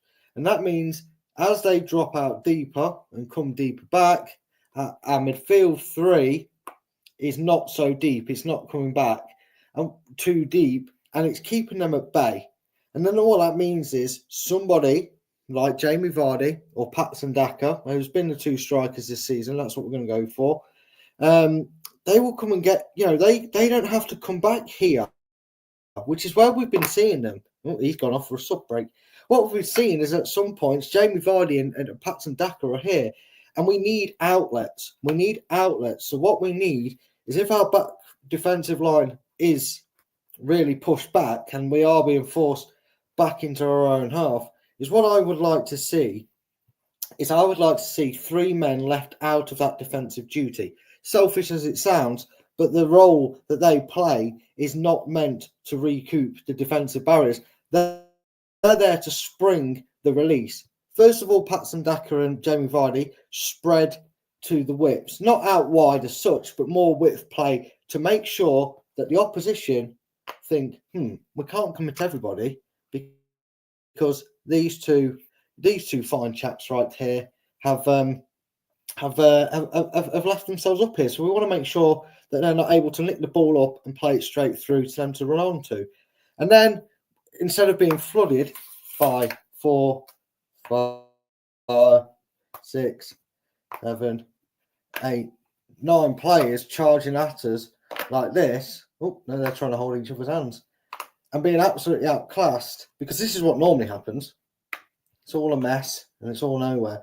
If we leave Jamie Vardy there and we leave, Jamie Vardy over there and Patson Daka over here, and we leave a midfielder here, all of a sudden the numbers even themselves out a bit, because somebody's worried that the number 12, or El Canoes as it would be there. And then maybe there's a guy on the ball. And then all of a sudden, Leicester have bodies marking all the numbers. So Leicester then have a free man, which will work on the ball, because then the opposition is forced to knock the ball around, and Leicester are forced, then force their numbers back halfway inside our half. And that's when, if the ball is nicked, the number 12, El Canoes, can have the ball played through him, and it's the opposition's defence chasing back, whilst Vardy and El Canoes and Daka make the run forward. And then Boubacar Samare can run forward, and Mavididi can run with him, or whichever midfield 3 you've gone through. And Leicester can then regroup that defensive line with all the players. It's a bit of a mess at the moment. I'll get better at handling the tactic board. It only arrived this afternoon when I've got it on the wall. But it's basically the interchange in attack. Basically means if I get rid of the opposition, because it's the only way Leicester would score at the moment, but when we go forward, we'd end up in the opposition half. Daka there, Vardy there, El Canoes there, Buonanotte there, Samare there. We'd end up with Wilfred and Didi on the halfway line as the last retreat. We would then have the wing backs would be up the pitch. The ball would hopefully be with Samare. He now has 4 options either way of him. I've dragged him back a little bit to pass to spread it out wide left or out on the left in the middle, on the right in the middle and out right. He even has the options to play a lucrative through ball to Vardy or Daka. And that means Connor Cody and Wout Faes can sit either side of Wilfred and Ndidi or Skip or whoever you wish to be in that position. So the essential tactic is a 4-1-3-2 with the interchange, because you saw the basic shape and you've now seen sort of the defensive shape whilst I tried to include the oppositions. That just means that Leicester, there's no more of this Madsen coming out to the edge of his box getting the ball. We're not Gareth Southgate. We're not passing it back to Pickford. It then just means the worst case scenario, if Leicester do have to drop back and recycle the ball and rebuild the attack, they're still in a pressing area and players can interchange and just leaving question marks. The ball goes out wide. Well, what if Patson Daka goes here and Jamie Vardy goes here, and then these options go into the middle and Christensen or Thomas come round the back? All of a sudden, Leicester have 3 players in the box and 2 on the outside, and Justin's going down the line. He's also then got Samare, who could come short as an option to pass the ball to, or he could stay in the middle if they want to switch it over, and then Samare can quickly get the ball and we distribute it out to the left. And again, the defence is caught napping. And as you saw earlier, if we are backs against the wall and they are peering down at our goal, then instead of having 11 men behind the ball and no outlet, like I said, even if you want Connor Cody to come in and, Wolf is able to drop back into the left-hand side or vice versa, your defensive back line becomes a flat back 5. Wolf takes the responsibility as the third centre-back. He's probably sitting just slightly ahead so he can burst out.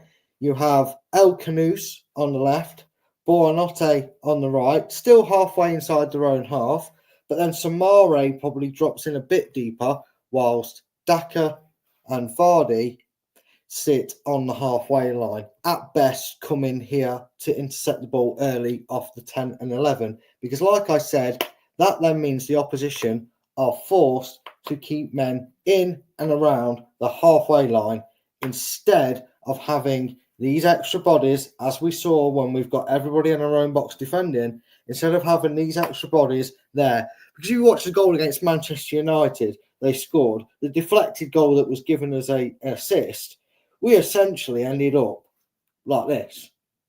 We essentially ended up with every single one of these magnets not sticking to each other, but they might as well have been pretty much in and around the ball, trying desperately to get everything. And you actually looked at the Manchester United situation.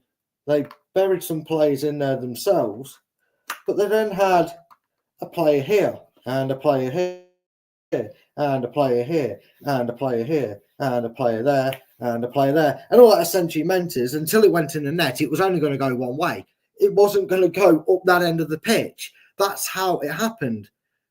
You know what I mean? And I just feel like if that's the step forward, it's not going to save our season because that's beyond gone, but it gives us something to go for. Kevin, I'll just see your comment pop up. Again, change it to "are you" in your mind if it helps you feel better, but that is funny. That did make me laugh. But my point still stands.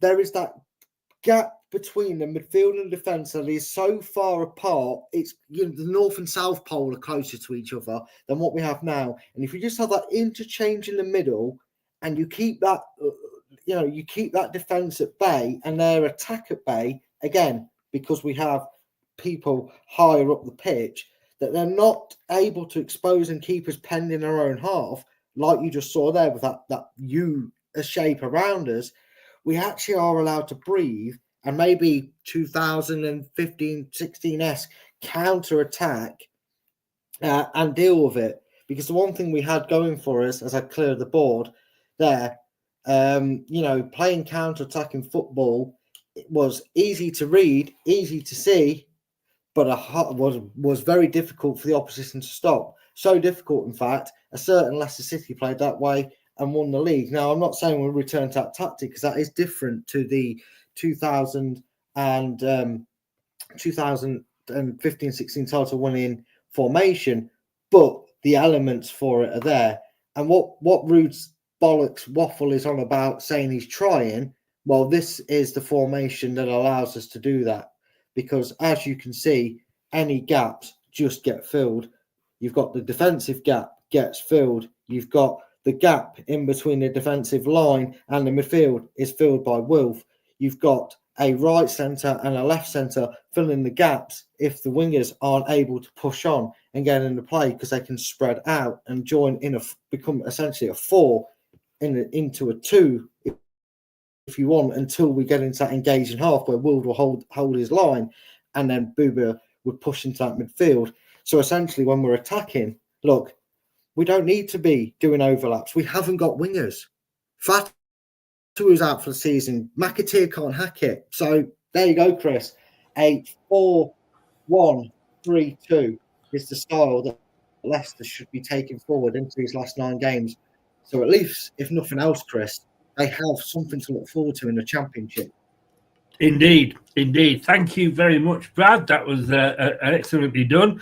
Apologies, I think your ball did drop off the bottom of the camera a little bit sometimes. Yeah, but so people know, right. We'll be going on that little wall there. We're going to nail it up, and then I'll be a bit more free hand to do it. I was going to say, bear with Brad. I kind of threw that at him. He said to me earlier, he said, look what's arrived today. And I went, great, we'll use that tonight. And I kind of got okay, sort of thing before the start. But I have got, if anybody is interested, and I'm sure nobody really is, but I have some of this for you.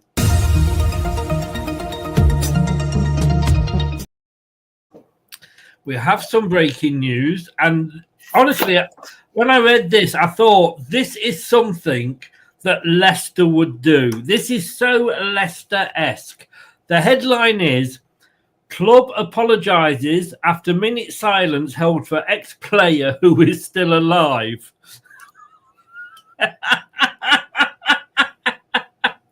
It tickled me. I'm sorry, but I could just imagine there like that, and a moment's silence for the passing of him, and the bloke sat in the crowd going, "Am I dead?"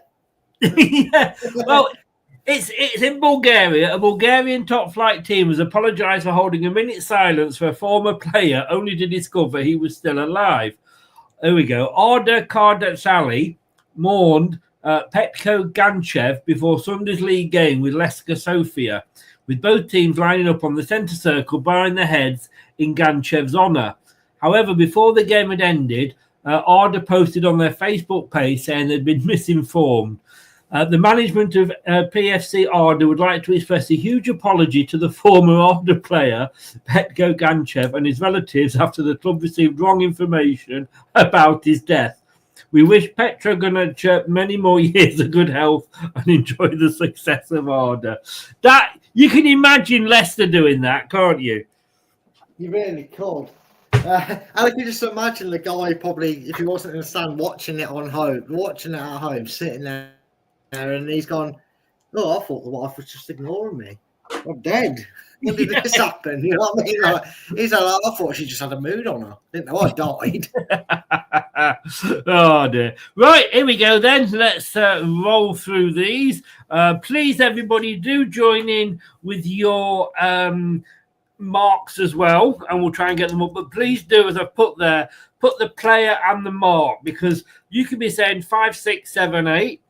And then there's my Steps impersonation for you, with no idea who you are saying it about. Used to fancy one of Steps, you know. And no, it wasn't H. Before I was going to say, I bet it was H, weren't it? Should it? Right. We took team performance ratings. And as you know, we always do this at the end of the during the post-match reaction. And Kate, Wayne and Brad all gave the team performance as a 4. Tom went 3, myself and Alan is the guy who goes to the match, and whatever we say, his choice is the one that finally matters, and the one that we use went for 2. So their performance was given as a 2, which 2 weeks ago it was a 0. It was that bad. And last week, he actually got a 7. He gave a 7. Now, this was interesting. Man of the match. Who did we give man of the match to? Kate and Wayne went for Vardy. Tom and Brad went for Sumare. I actually went for Dakova Reed, and I think he deserved to be man of the match because he avoided having to come on. Ever. That's probably the best thing he's done all season. I think he was spared the humiliation. So I went Dakova Reed simply because he didn't come on the pitch. So well done, Bobby. This caused a bit of controversy because Alan gave it to Cody. Yeah, don't understand how you can be part of a defensive line that concedes 3 goals and you look lost and out your depth and look like you actually do suit the studio because you're about as much movement and use as that.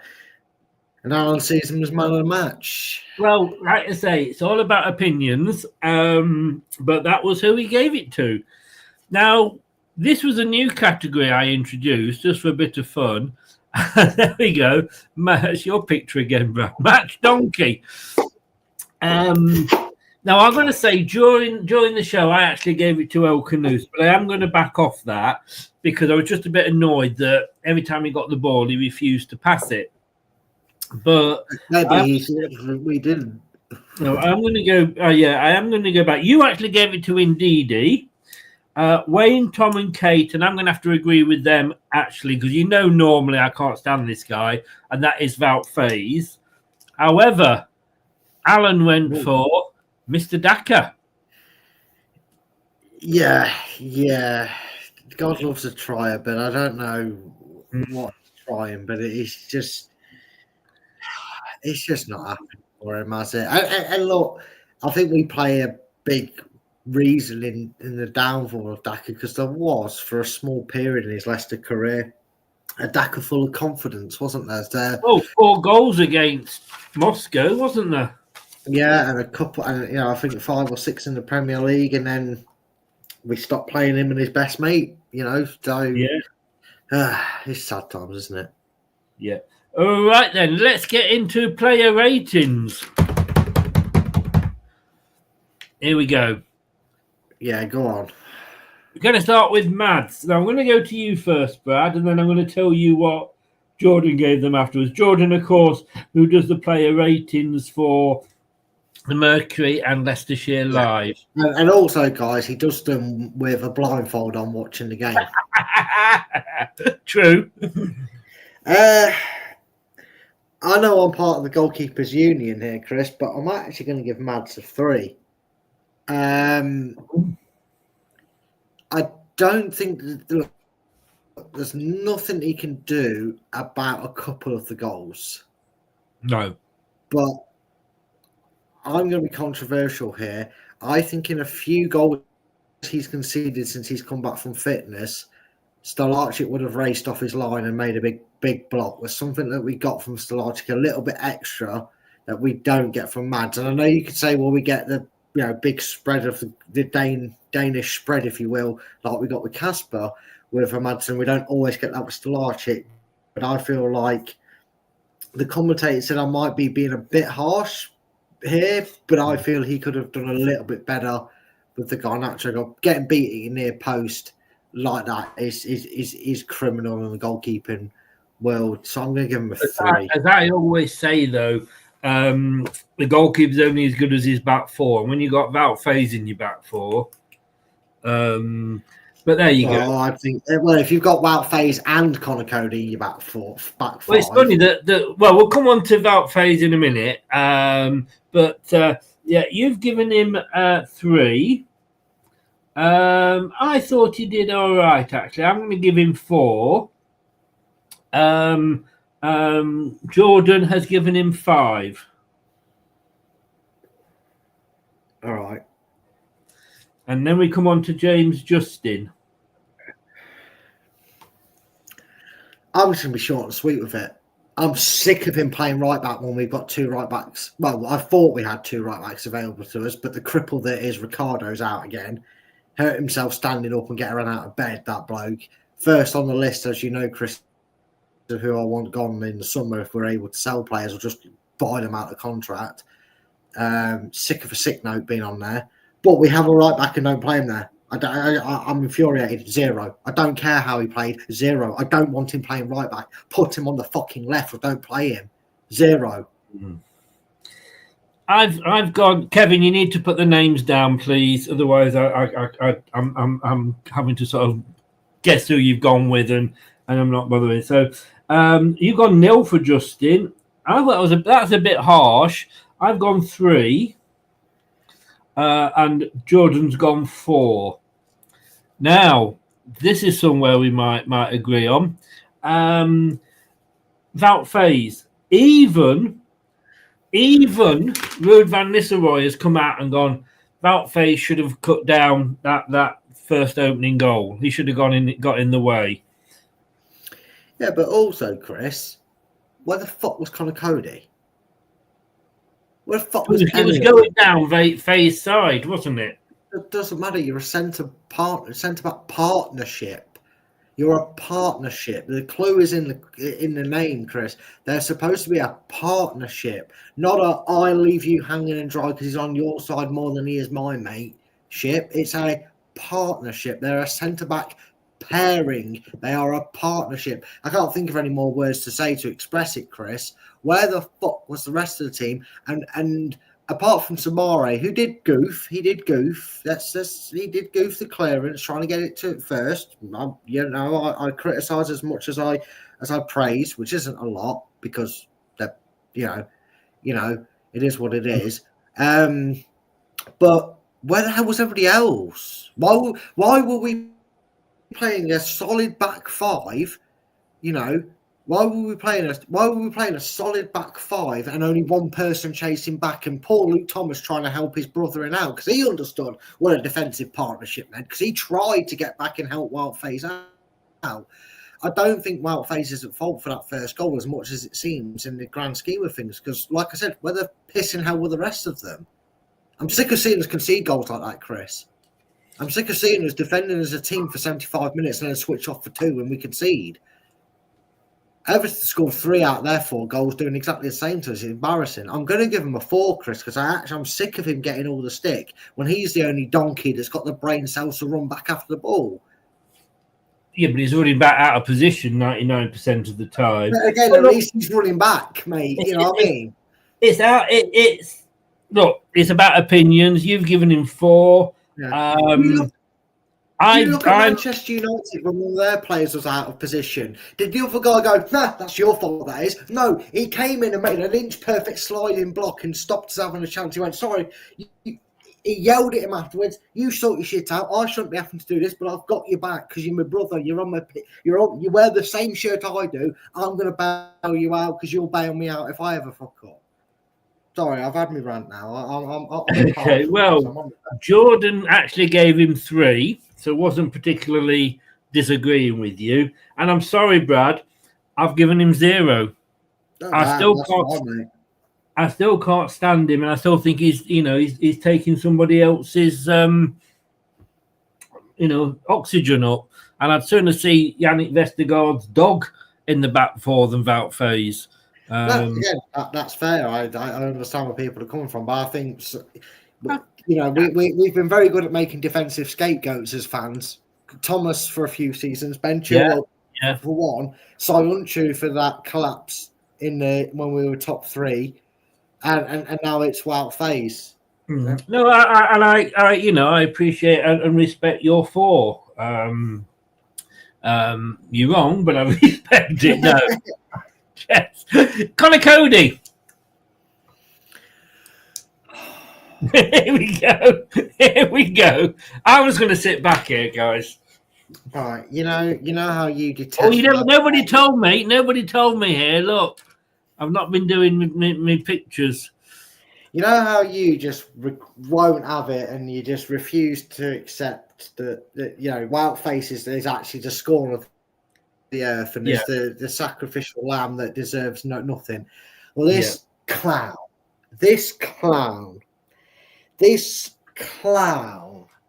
I'll say it again just in case you didn't hear it. This clown is worse than any defender I've ever seen. I'd rather own goal Frank Sinclair play at the back than this. And just wait for it, Chris. I'm not sure if you heard me say it. Clown plays for us. The man was so close to Hamadson for their last goal, Chris. It reminded me of Castagne being up FaZe's arse. They were so close. What's a captain doing so far back? Why is he so... He should be out there chest pumping, showing his lads what it is to be a leader and what he's doing. Oh, I cannot stand this guy. This guy came for the publicity, the money, and the TalkSport. Did Leicester have a quicker route to the TalkSport studio where they're closer to him than Wolves, and that's why he moved here? Because the guy's showing zero leadership, zero ability, and you know what? As gave away a penalty against bloody Crystal Palace, and honestly, I know it wasn't, but I was half surprised it wasn't him that gave away the penalty against Chelsea, because that's all that clown has done is give away needless free kicks. Don't sit on the fence, Brad. Don't sit on the fence, mate. Let's get off the fence then, Chris. I'll give you my rating. -5. Fuck off from the team. Useless. Bring back Frank Sinclair. But I've not gone minus for FaZe. Yeah, I can see where you're coming from. Are you sure? Because I did sit on the fence. I wasn't sure. Yes, I kind of read between the lines, and I'm sorry, I'm going to have to give him a 2, because I do think what he gives us is organisation. Not saying he's the best defender, but it's like, towards the end of Morgan's career. That's what he. The only thing he gives me, he gives... Del Boy once said this about Uncle Albert, you give my arse an headache. Well, that's what he does to me, mate. Because he just... every time I see him try and defend, I shit the bed. Kevin's gone 5 as it happens, but Enrico is in. Hi, Rico. How the devil are you, sir? Welcome along. I look... We all love Wes Morgan, of course we do. But towards the end of his career, he was becoming a bit of a liability because he was, getting on a little bit and what have you. However, what he had in tons and spades was leadership qualities. And I will say, I do think Cody brings that. And I've got to say, well done to you, Brad, for keeping so calm when Rob Tanner was praising Johnny Evans. I told you I'd be good. He's off the show now. I can be as vile as I like. I bet your legs were going underneath the table, weren't they? My tongue was being firmly bitten. Let's just say that much, mate. Luke Thomas, for me, the best defender. Last 2 games, maybe this position suits him. He's no youngster anymore, mid-20s. And we have given, like you say, we've given him stick. We do, I'm the same. We all, as football fans, we all love our scapegoats, don't we? And as Ronald says there, Huth made Morgan a better player. I actually probably would agree with you on that. But what are you going to give Luke Thomas? I think you've hit the nail on the head there, Chris. Looks a refined, matured player. The one out of position player, if you will, that Rude's actually got right, moving the left back to centre back, because he actually plays him as you would play someone in that position in a back 3. You want him to be able to come back and help cover in the middle when they're pressing through that middle, but also go out wide when either Christensen's not back in position or they're double up on the man out on the wing. He did that very well. I think Luke Thomas has joined the Redemption Arc FC, which I'm still pining for us to change our name to this season, because that's what it feels like it's been. I'm going to give him a 5. I think he was very good. I think he was well. Yeah, no, I agree. And maybe he's better because he's got Cody or another defender one side and Christensen the other side. Well, it ain't from fucking leadership, is it? No, know what I mean? Yeah, You know, I know, but honestly, don't ever say the word leadership and Connor Cody in the same breath, because that fucking idiot, that clown, couldn't lead lemons off the cliff. And that's their purpose in life. You see what we were saying before. Thomas 3, way out of his depth. I think he's improved. Would have been, you know, he had a torrid time at Sheffield United, and maybe that made a man of him. I don't know. I actually quite like him. Ant is in. Hi, Ant. How the devil are you, sir? Looking forward to seeing you tomorrow. I'm sure we're going to be talking rude and what happens if we get relegated in a format. I'm sure you will add to that as well. Luke Thomas was the best out of 11 useless clowns. I could say probably I'd have to agree with you. Blue Fox has gone 5. Ronald McDonald says Thomas has exceeded my expectations of him in the last couple of games. I'll give him a 6. And Ant's gone Thomas 5, best out of an awful bunch. You've given him 5. I'm going to give him 6. Very, very close to my man of the match. And Jordan gave him a 6 as well. I can't even remember who my man of the match. Who's my man of the match, Brad? I don't know. I forget. Oh, Dakota. Yeah, my man of the match was Dakota Reed for not. Oh, yeah. Who was mine, Chris? Yours was Samare. Oh yes, it was. Right. Can't believe I picked Dakota Reed. Nobody guessed that, did they? Nobody got that one at all. Mr. Christensen on the left. What are you giving our Victor? That's Victor as in name, by the way, not the fact that we won the game. Yeah. What game? We didn't win no game, Chris. Yeah. I think me and Ant said this about him when we were both on the same show last week. God loves a trier, and he just tries all out. Bless him. He never gives up. He never shirks his responsibility. And that's the only reason he's going to stay in the positive numbers for me, because he was bad last night. He crosses to nobody. Admittedly, Rude plays with a defensive style that by the time he gets down the wing and puts a cross in, the lads are only just getting over halfway. So maybe that's why his crosses do go to nobody. But he's just not got it. It's a 3. 3. Are we giving halves? You can, yeah. Go for it. You can give I'm going to give him 3.5. Just because he does put the effort in. And I'll tell you something, you can teach players tactics. Well, most managers can. Rude can't, obviously. But you can't teach them commitment and effort. No, you can't. Off Jordan, he got a 5. I think you're smoking crack, Jordan, but if it's for being a positive runaround, fine. Kevin has gone Christensen 3, gives his all, but woefully short of anything good. 3 from 2 again from Blue Fox. Sorry, Blue Fox. Ronald, Victor certainly hasn't brought the form of last season on loan to us this season. 3 out of 10. Wilfred Ndidi. Let me just get my tin hat out ready for this one.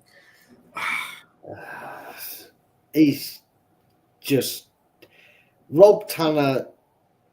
When he mentioned ex-players saying some of them have just gave up, this is one of them. If he made a bad pass or was trying to go forward and then we'd lose the ball, this man did not move. He reminded me of just in the cup where he gave up on the ball and Caleb McCauley cleared it off the line with a spectacular overhead clearance. This guy gives up like nobody's business. Probably one of them players that, like Rob said earlier in the show, that list of players that maybe had passed their peak and time at Leicester should have been sold 2 or 3 seasons ago. He was my donkey of the match. I know I gave a -5 to Cody, but that's because he just infuriates me as a person. I'm probably blinded by his performance by my rage for him. I'm not blinded for my opinions on him. I'm going to give him a 2. Okay. Ant has given him a 4, well past his best, and it's painful. Very much in Vardy. I can't disagree with that. A 4 from Blue Fox, a 4 from Kevin, and Ronald McDonald, a shadow of the player he was, 3. Jordan went 4. Now, I don't know whether I need to take you out of the chat for this one here, Brad, because I'll tell you what. There you go. I'll brace myself. Brace. I'm coming round. Brace yourself, mate. Yeah, I've given for a 5. Silent. EU, YouTube, boxing ring. Let's go. No, right. Hear me out. Hear me out. I agree. No good sentence has ever started with the words "hear me out" because that just tells me you're not buying your own trash. No. You're right. You're quite right. But I tell you why. And hear me out. But I agree. He's past his sell-by date, like Vardy. You know, we should have got rid of him. He hasn't. He's still possibly the best of a bad bunch. Would I sooner have Wilf over Skip? Yes, I would, as much as I like Skip. And I don't think he's been given a chance, but that's another story for another show. What I saw from him in this game, do you remember last season, Brad? And yeah, I like that season. It was great. Yeah, we actually won and scored goals. We would run down Fatawu would run down the right, and you'd play the ball ahead of him, and you think, who the fuck has he just played that to? And Wilf would come from nowhere onto the end of it and cross the ball in. I saw a lot of that. Well, I say a lot. I saw some of that at the weekend, and I was impressed with that. I thought, maybe he's back to his own old, self. The problem was that he wasn't always able to get a ball in because they were defending deep, Man United.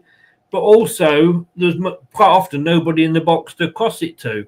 But the fact that I saw that happening, from Justin down the side and him overlapping, that's why I've given him a 5. And Ant isn't far off me because Ant's gone 4.5. Well, Chris, as you would say, I respect your opinion. You're wrong, but I respect your opinion. I can't disagree with that. I think we should have. Where is it? I think we should play this. Your opinion is wrong. There we go. Very true indeed. Okay, but no, that is why I wanted to explain myself. You can come back now, mate. You can come back. You sounded like Tom when he gave a 5 out. Yes. Oh my God, am I sounding like that? Hi, Tom. Samari. Change the picture. So I did that for you then, Chris. You did. I'll let you know. It's got nothing to do with my love child. Look, do you see? No, I agree with Daedalus here, or Daedalus, however you pronounce it. Sorry, mate, I don't know. Forgive me.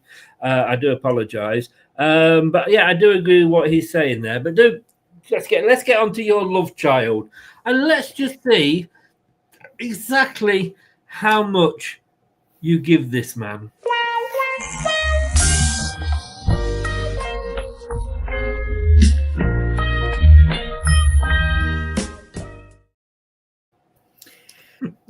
Well, first of all, we know it's going to be higher than most because he's my man of the match.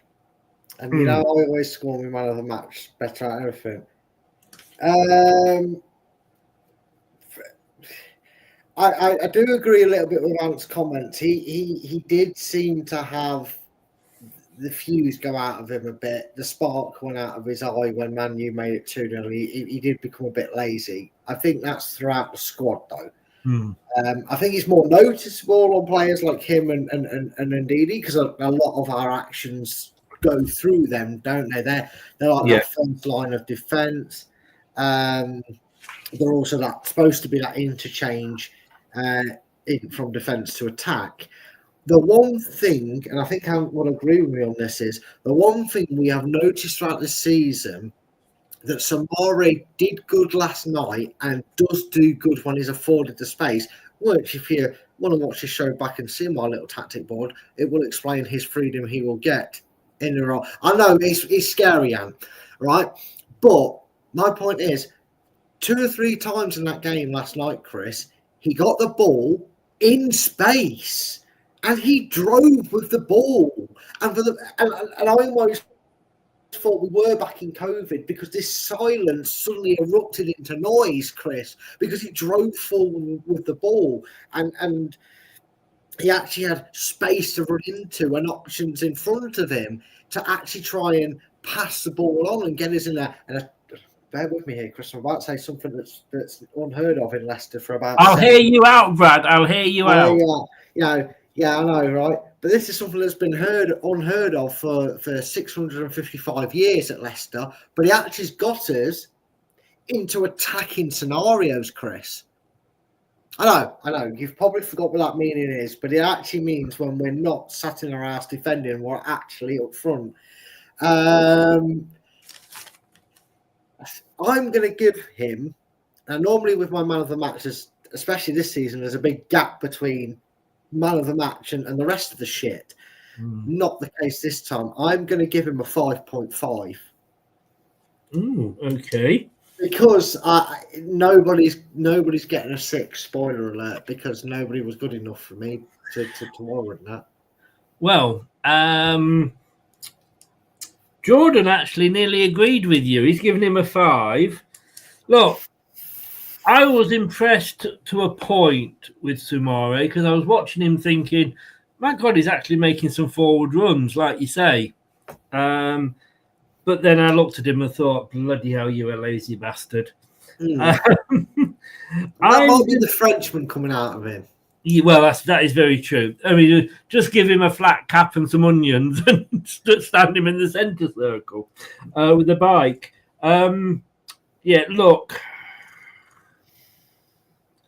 I'm going to give him the same as they gave Christensen. I'm sorry, 3.5. And this is what I love about football. It's all about opinions. Right. Bilal El-Khanous. I'm going to go first on this one because I felt a little bit guilty because I did pick him as my donkey of the match. And the only reason I picked him as my donkey of the match was because I just think he there's so many opportunities where he can do better.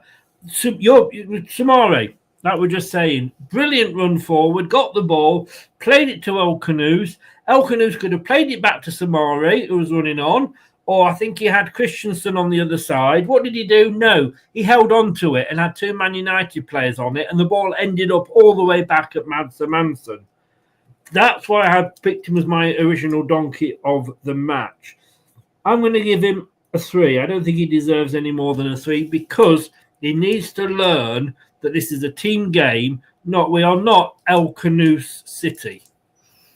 Yeah, no, I agree. I think this was the wrong game for him to try and be the solo hero and be a bit greedy. Again, he's in that very, very small category of players that you look at and you've never felt down tools, give up, had enough. Ironically, I think it's performances that like this that unless inevitably we're forced to, may just deter people off buying him and we get a season of him with the Championship. That would excite me, him and Fatawu in the Championship. I do feel like someone like Khanous has been very unfortunate to not have played 38 games this season with him alongside him, because I think he would have made this team electric with what we've seen from Khanous. However, it was a bad day at the office for him. Not a terrible day, but it was a bad day from ones we've seen before. Khanous coming into his own in the last 5 or 6 games. It's a 4 from me. 4. Okay, well, you're actually agreeing with Jordan there because he's given him a 4. Kevin went 6.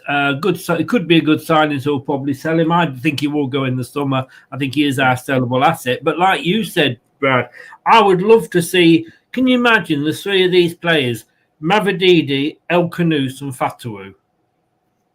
Yeah. Quickly as well, I did it on my tactic board. I did mean to mention him a bit more, but it was the first time trying it, so bear with me. Mavididi in that midfield 3 that I put out. What has Mavididi got to do? You talk about lack of commitment and effort from some certain players. Every time he's come off the bench, he's tried to run at teams and go at them. Give him the start. Yeah. Because he's not going to go anywhere next season. No. He's not pulled up trees to go anywhere next season. He's going to be a championship player with us. So give him the last 9 games. But I would you not love to see those 3 together? Oh yeah. Jesus Christ, what an awesome trio that would be. Yeah, and Daka up front. Sorry, no. You ruined it. I ruined it. I was doing well, then I went and ruined it. But no, those 3 would be amazing, I think, because for me the best form of defense is attack. In the Snooty Fox, they reckon Bilal has been told to tone it down, was making everyone look shit. Yeah, and why not? Will Alves in there as well? We've got all these youngsters, which probably we'll never see if Rude stays in control. Oh God, go for it, Brad.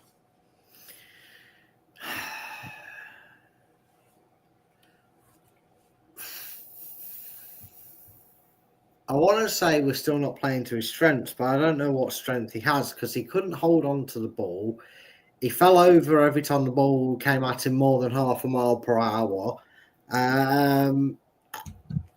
His inability to read the dangers around him, like the chance he could have got on the end of had he realised someone was behind it.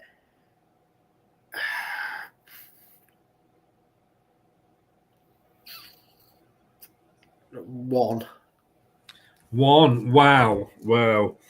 I don't know how you can really go that low. I think you've been really unfair, Brad.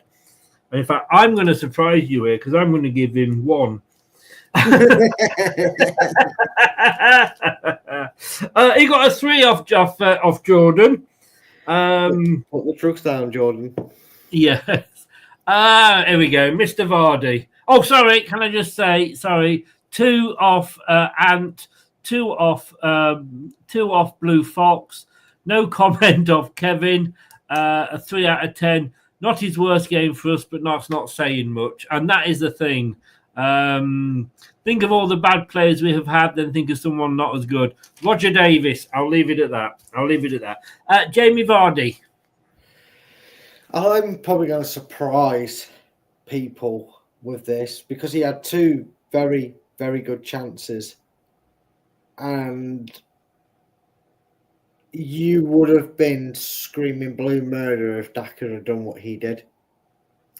We have had people, and I know you probably said it a little bit tongue-in-cheek at times throughout the season, but everybody's going, oh, he doesn't get the ball enough. Oh, he doesn't have enough chances. Well, we didn't. We had the best 2 chances and absolutely fucked them against the worst goalkeeper I've seen in a Man United search since that bloody goalkeeper who spectaculated through his own legs.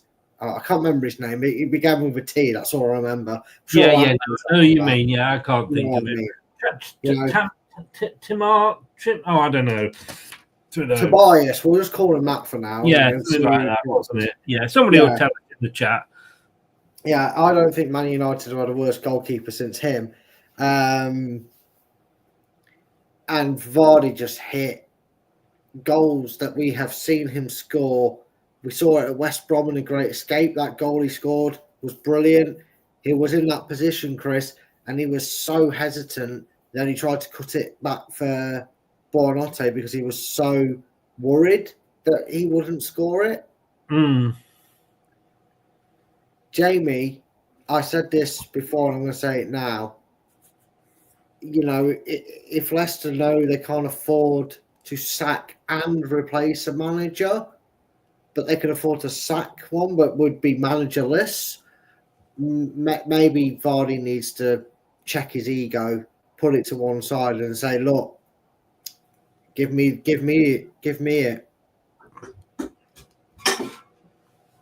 Put the football boots away, put some swanky shoes on, some blue suede or whatever.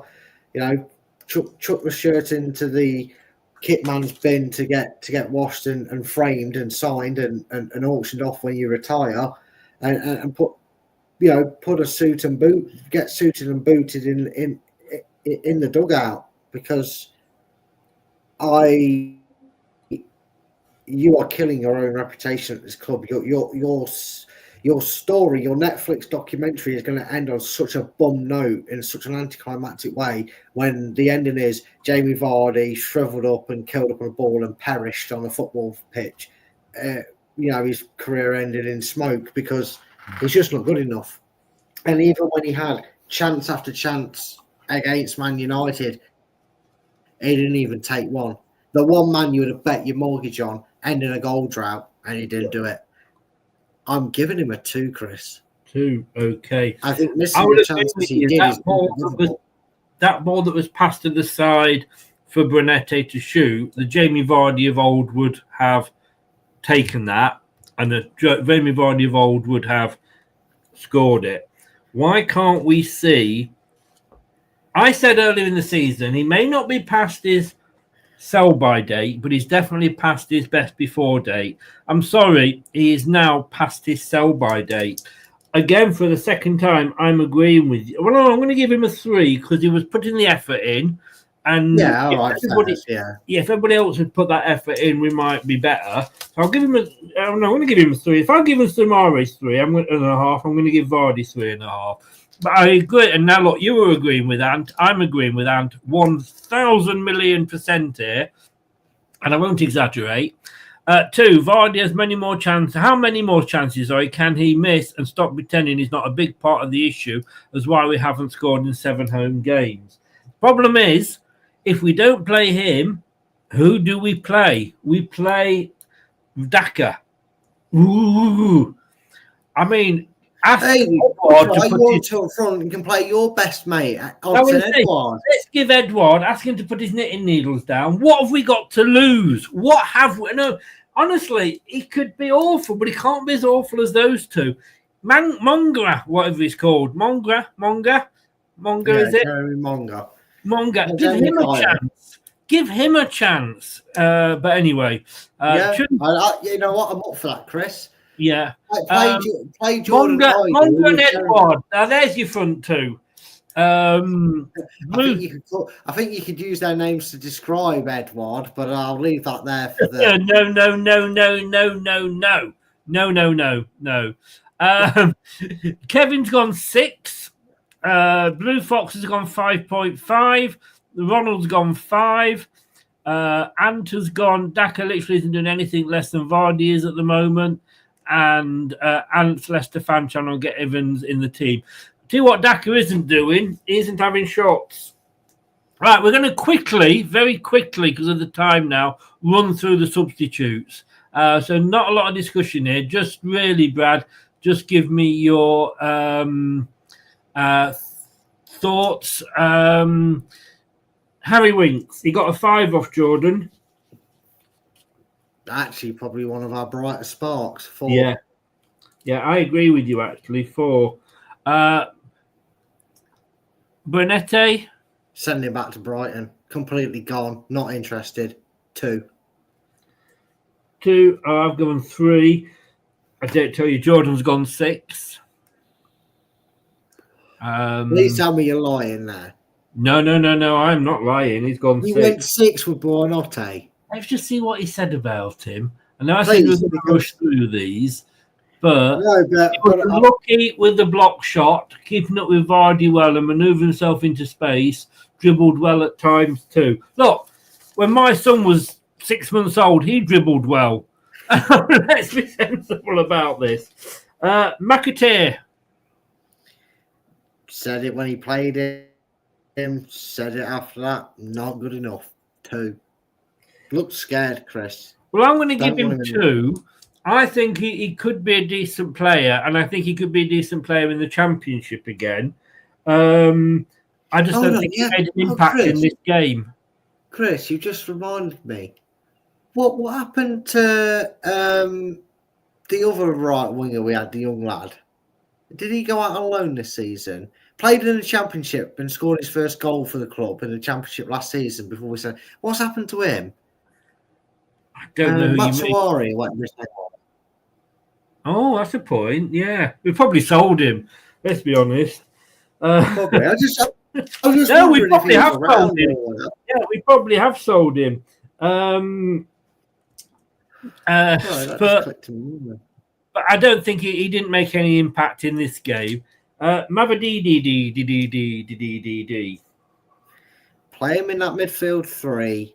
Play him on that left-hand side. Build a platform for next season. 5. I've gone 3.5. Do you know what? I actually thought the other day, and you'll probably laugh at me for saying this, but actually play him up front. You know what, Chris? I won't laugh at you, because if you go, and it may have changed with his time at Leicester, but if you go on his record, he was a striker. Really? He was down as a striker. Yes, he was down as a right winger / striker. Because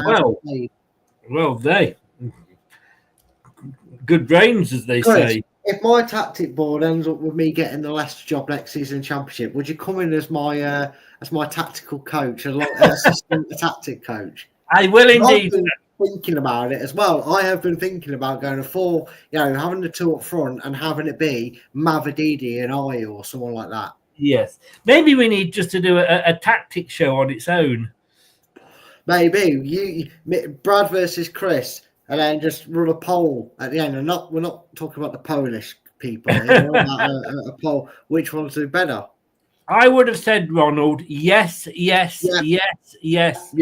When we signed him, we should have signed him as well, because that guy could play on the right wing, and guess what? We wouldn't be suffering without Fatui this season, and he could play in the middle, didn't he, Chris? Yeah. No, he was a very good upgrade on Dennis Pratt. Yes, yeah. I watched him, I think it was against Bournemouth in the Cup, and he was our best player. Tell you what, all right, he didn't score, but he had more shots on target. He wasn't scared to have a shot. Yeah, couldn't have bastard bombed over a banjo, as you'd say, but he at least tried. Talking of hitting the bar door with a banjo, look, Jordan Ayew, if you're going to bring the guy on, and to be honest with you, I think bringing him on for the last 15 minutes is not a bad idea. I think that's his role, and I would keep him for that in the Championship. Don't bring him on with 5 minutes to go of injury stoppage time. What the fuck could he do? He's got I don't think he can be scored, and Jordan hasn't scored him, and I'm not going to score him because I don't think he was on long enough. Can't be honest, Chris. Be honest. I'm not going to score him because I didn't even know he came on. I'd turn it off by that point. I'd turn it off. I didn't care enough. I didn't even know he'd come on. Here we go then. This is something Jordan doesn't rate the manager. I mean, I don't mean as in he doesn't think he's any good. I mean, he'd probably suck his arse and give him an 8 knowing Jordan. What we're going to give Ruud van Nistelrooy, I am going to give a 1, to be honest with you, for that performance.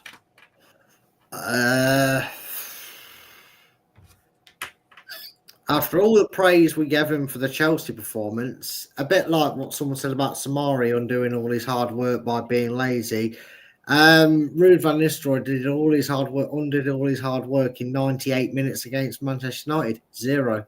Got nothing right. Whoa. And he got nothing right. Didn't line us up properly, didn't tactically do anything different. Like I said, Chris, were we delusioned into thinking it was something he was trying different, and he just moved some players around, and that's all he's done. Oh, people are being very generous here. Stephen's gone 3 and Blue Fox has gone 3. Stephen's gone, we don't have a player who we can rate from 5 to 7. Well, let me just say, your biggest score was for your man of the match, so I get that, 5.5. Yeah.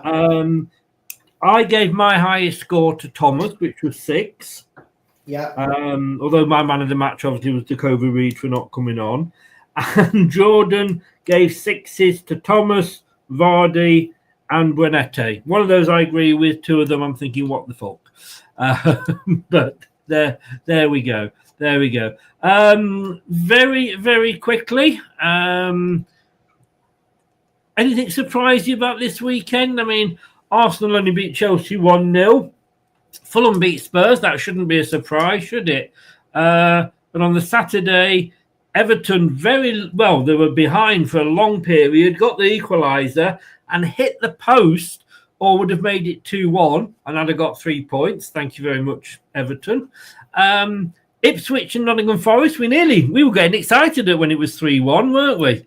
Yeah, he was, and they both went stupid in the last 4 minutes and went and scored a goal each. A bunch of players. Yes, yeah. Don't line them for that, can you? No. And you were spot on with the next one, Man City 2, Brighton 2.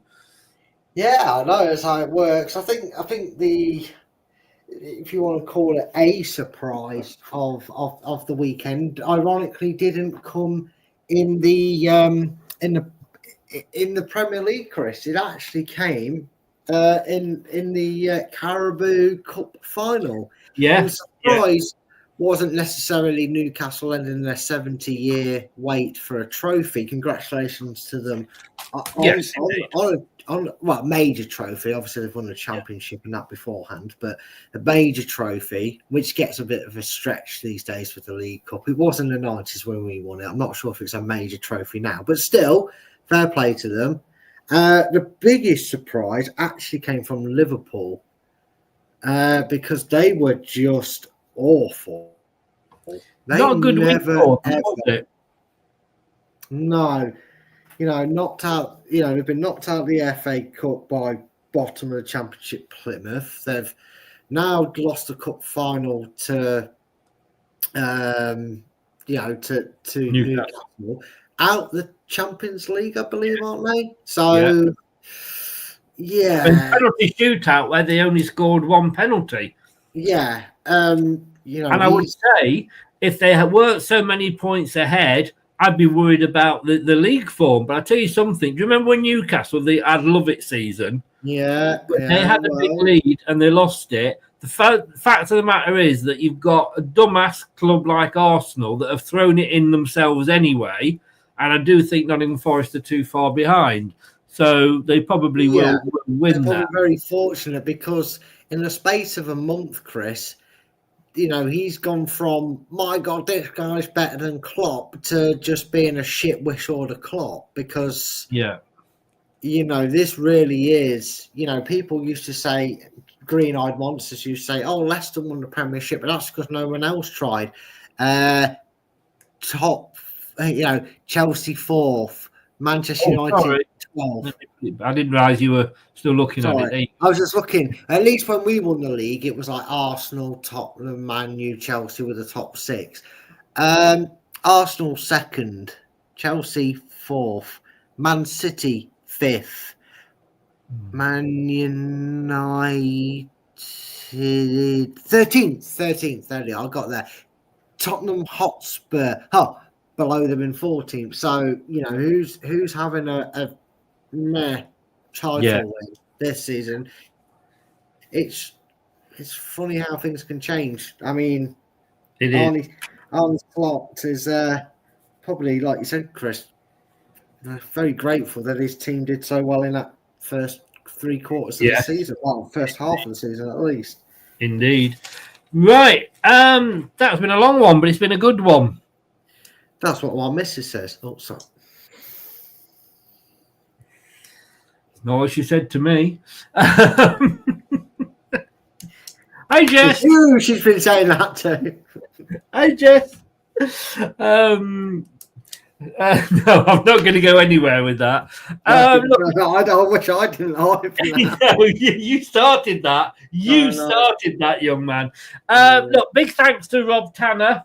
He's just messaged me, actually. I thanked him for coming on. He said, that was a good debate tonight. I think it's good when you have different opinions on. As I said, it isn't black and white why LCFC have been successful stroke failing. There are always lots of different factors. That sums football up. There's lots of different factors, and we all choose the factor that we want to choose and concentrate on as to why it is. And having a different opinion doesn't mean that they're wrong. It just means that they don't agree with your opinion. Brad, it's been great. I say it's been a bit longer with having Rob on, but I wanted to get Rob on and get his thoughts on a few things. And so thank him to Rob. Go and do.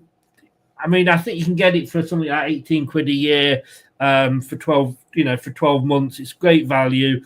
And he does make sense. And that's what I like about Rob. He does make sense. Brad, thank you so very much, mate. There is no prediction league this week, thank God. Yeah, Chris, remind me, how many points did you get this week again? Anyway, I thought it'd be all too quick to move away from that one. Yes. How the mighty have fallen. I was in double figures last week, and this week I've got 2. I could think of half a dozen reasons to mention it, but I shall. Yes.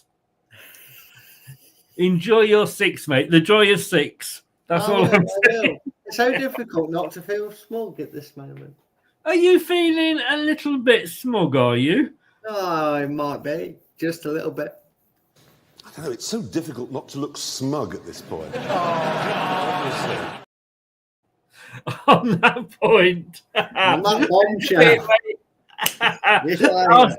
I'll see you. I don't know whether we're going to be doing one of these next week or not, no, we won't be, because we're playing Lithuania or Liechtenstein or another top footballing nation in the World Cup qualifiers. So we're going to be doing. I thought for a minute I thought for a second there you was going to say that Leicester have given Liechtenstein a morale boosting win by playing them in the week. Well, exactly. San Marino could beat Leicester at the moment. Ronald says, cheers to the post-mortem. This has been therapy. Always, mate, always. And thanks, good chat. Looking forward to the forum tomorrow. Yeah, check out that forum because it should be a good show. 7 p.m. Kate will be on it and is our new co-host on that as well. And Lox is popping over from Blue Tinted. So do check us out. How will Leicester deal with relegation? That is the question. Yeah. And how much does Ant love Rude? Well, but lots and lots. We all know this, really. Chris just had some interesting news come up. Apparently, to boost morale at training today, Ruud van Nistelrooy split his 25-man squad into an 11v11 in hopes to inspire some miraculous form in front of goal. Apparently, latest update is 88 minutes gone and it's still 0-0. I had a feeling where that was going, but I thought you might go 5-5 because the defenders were so bad. Oh, God. You got to laugh. If we didn't laugh, we'd cry, wouldn't we? Definitely, yeah. Cheers. Thanks very much, Brad. Look after yourself. Give my best to Jess. And, well, no doubt we'll do something between now and the next game anyway. But no doubt, matey, no doubt. Thanks very much. And thanks to everybody for watching. Appreciate that. Remember, smash those likes, subscribe if you're new, and click that notification bell. And why not even share the video as well? It is allowed, and become a member for just $1.99 a month. It really does help the channel out. And if you've been listening via your favourite podcast platform, thank you very much for doing that as well. Take care, Brad. All the best, mate. See you soon. Care, Thanks for watching. These videos are tremendous. You better like them too, or I'll be back. This podcast is proud to be part of the TalkSport Fan Network. TalkSport. Powered by fans. That will conclude this evening's entertainment.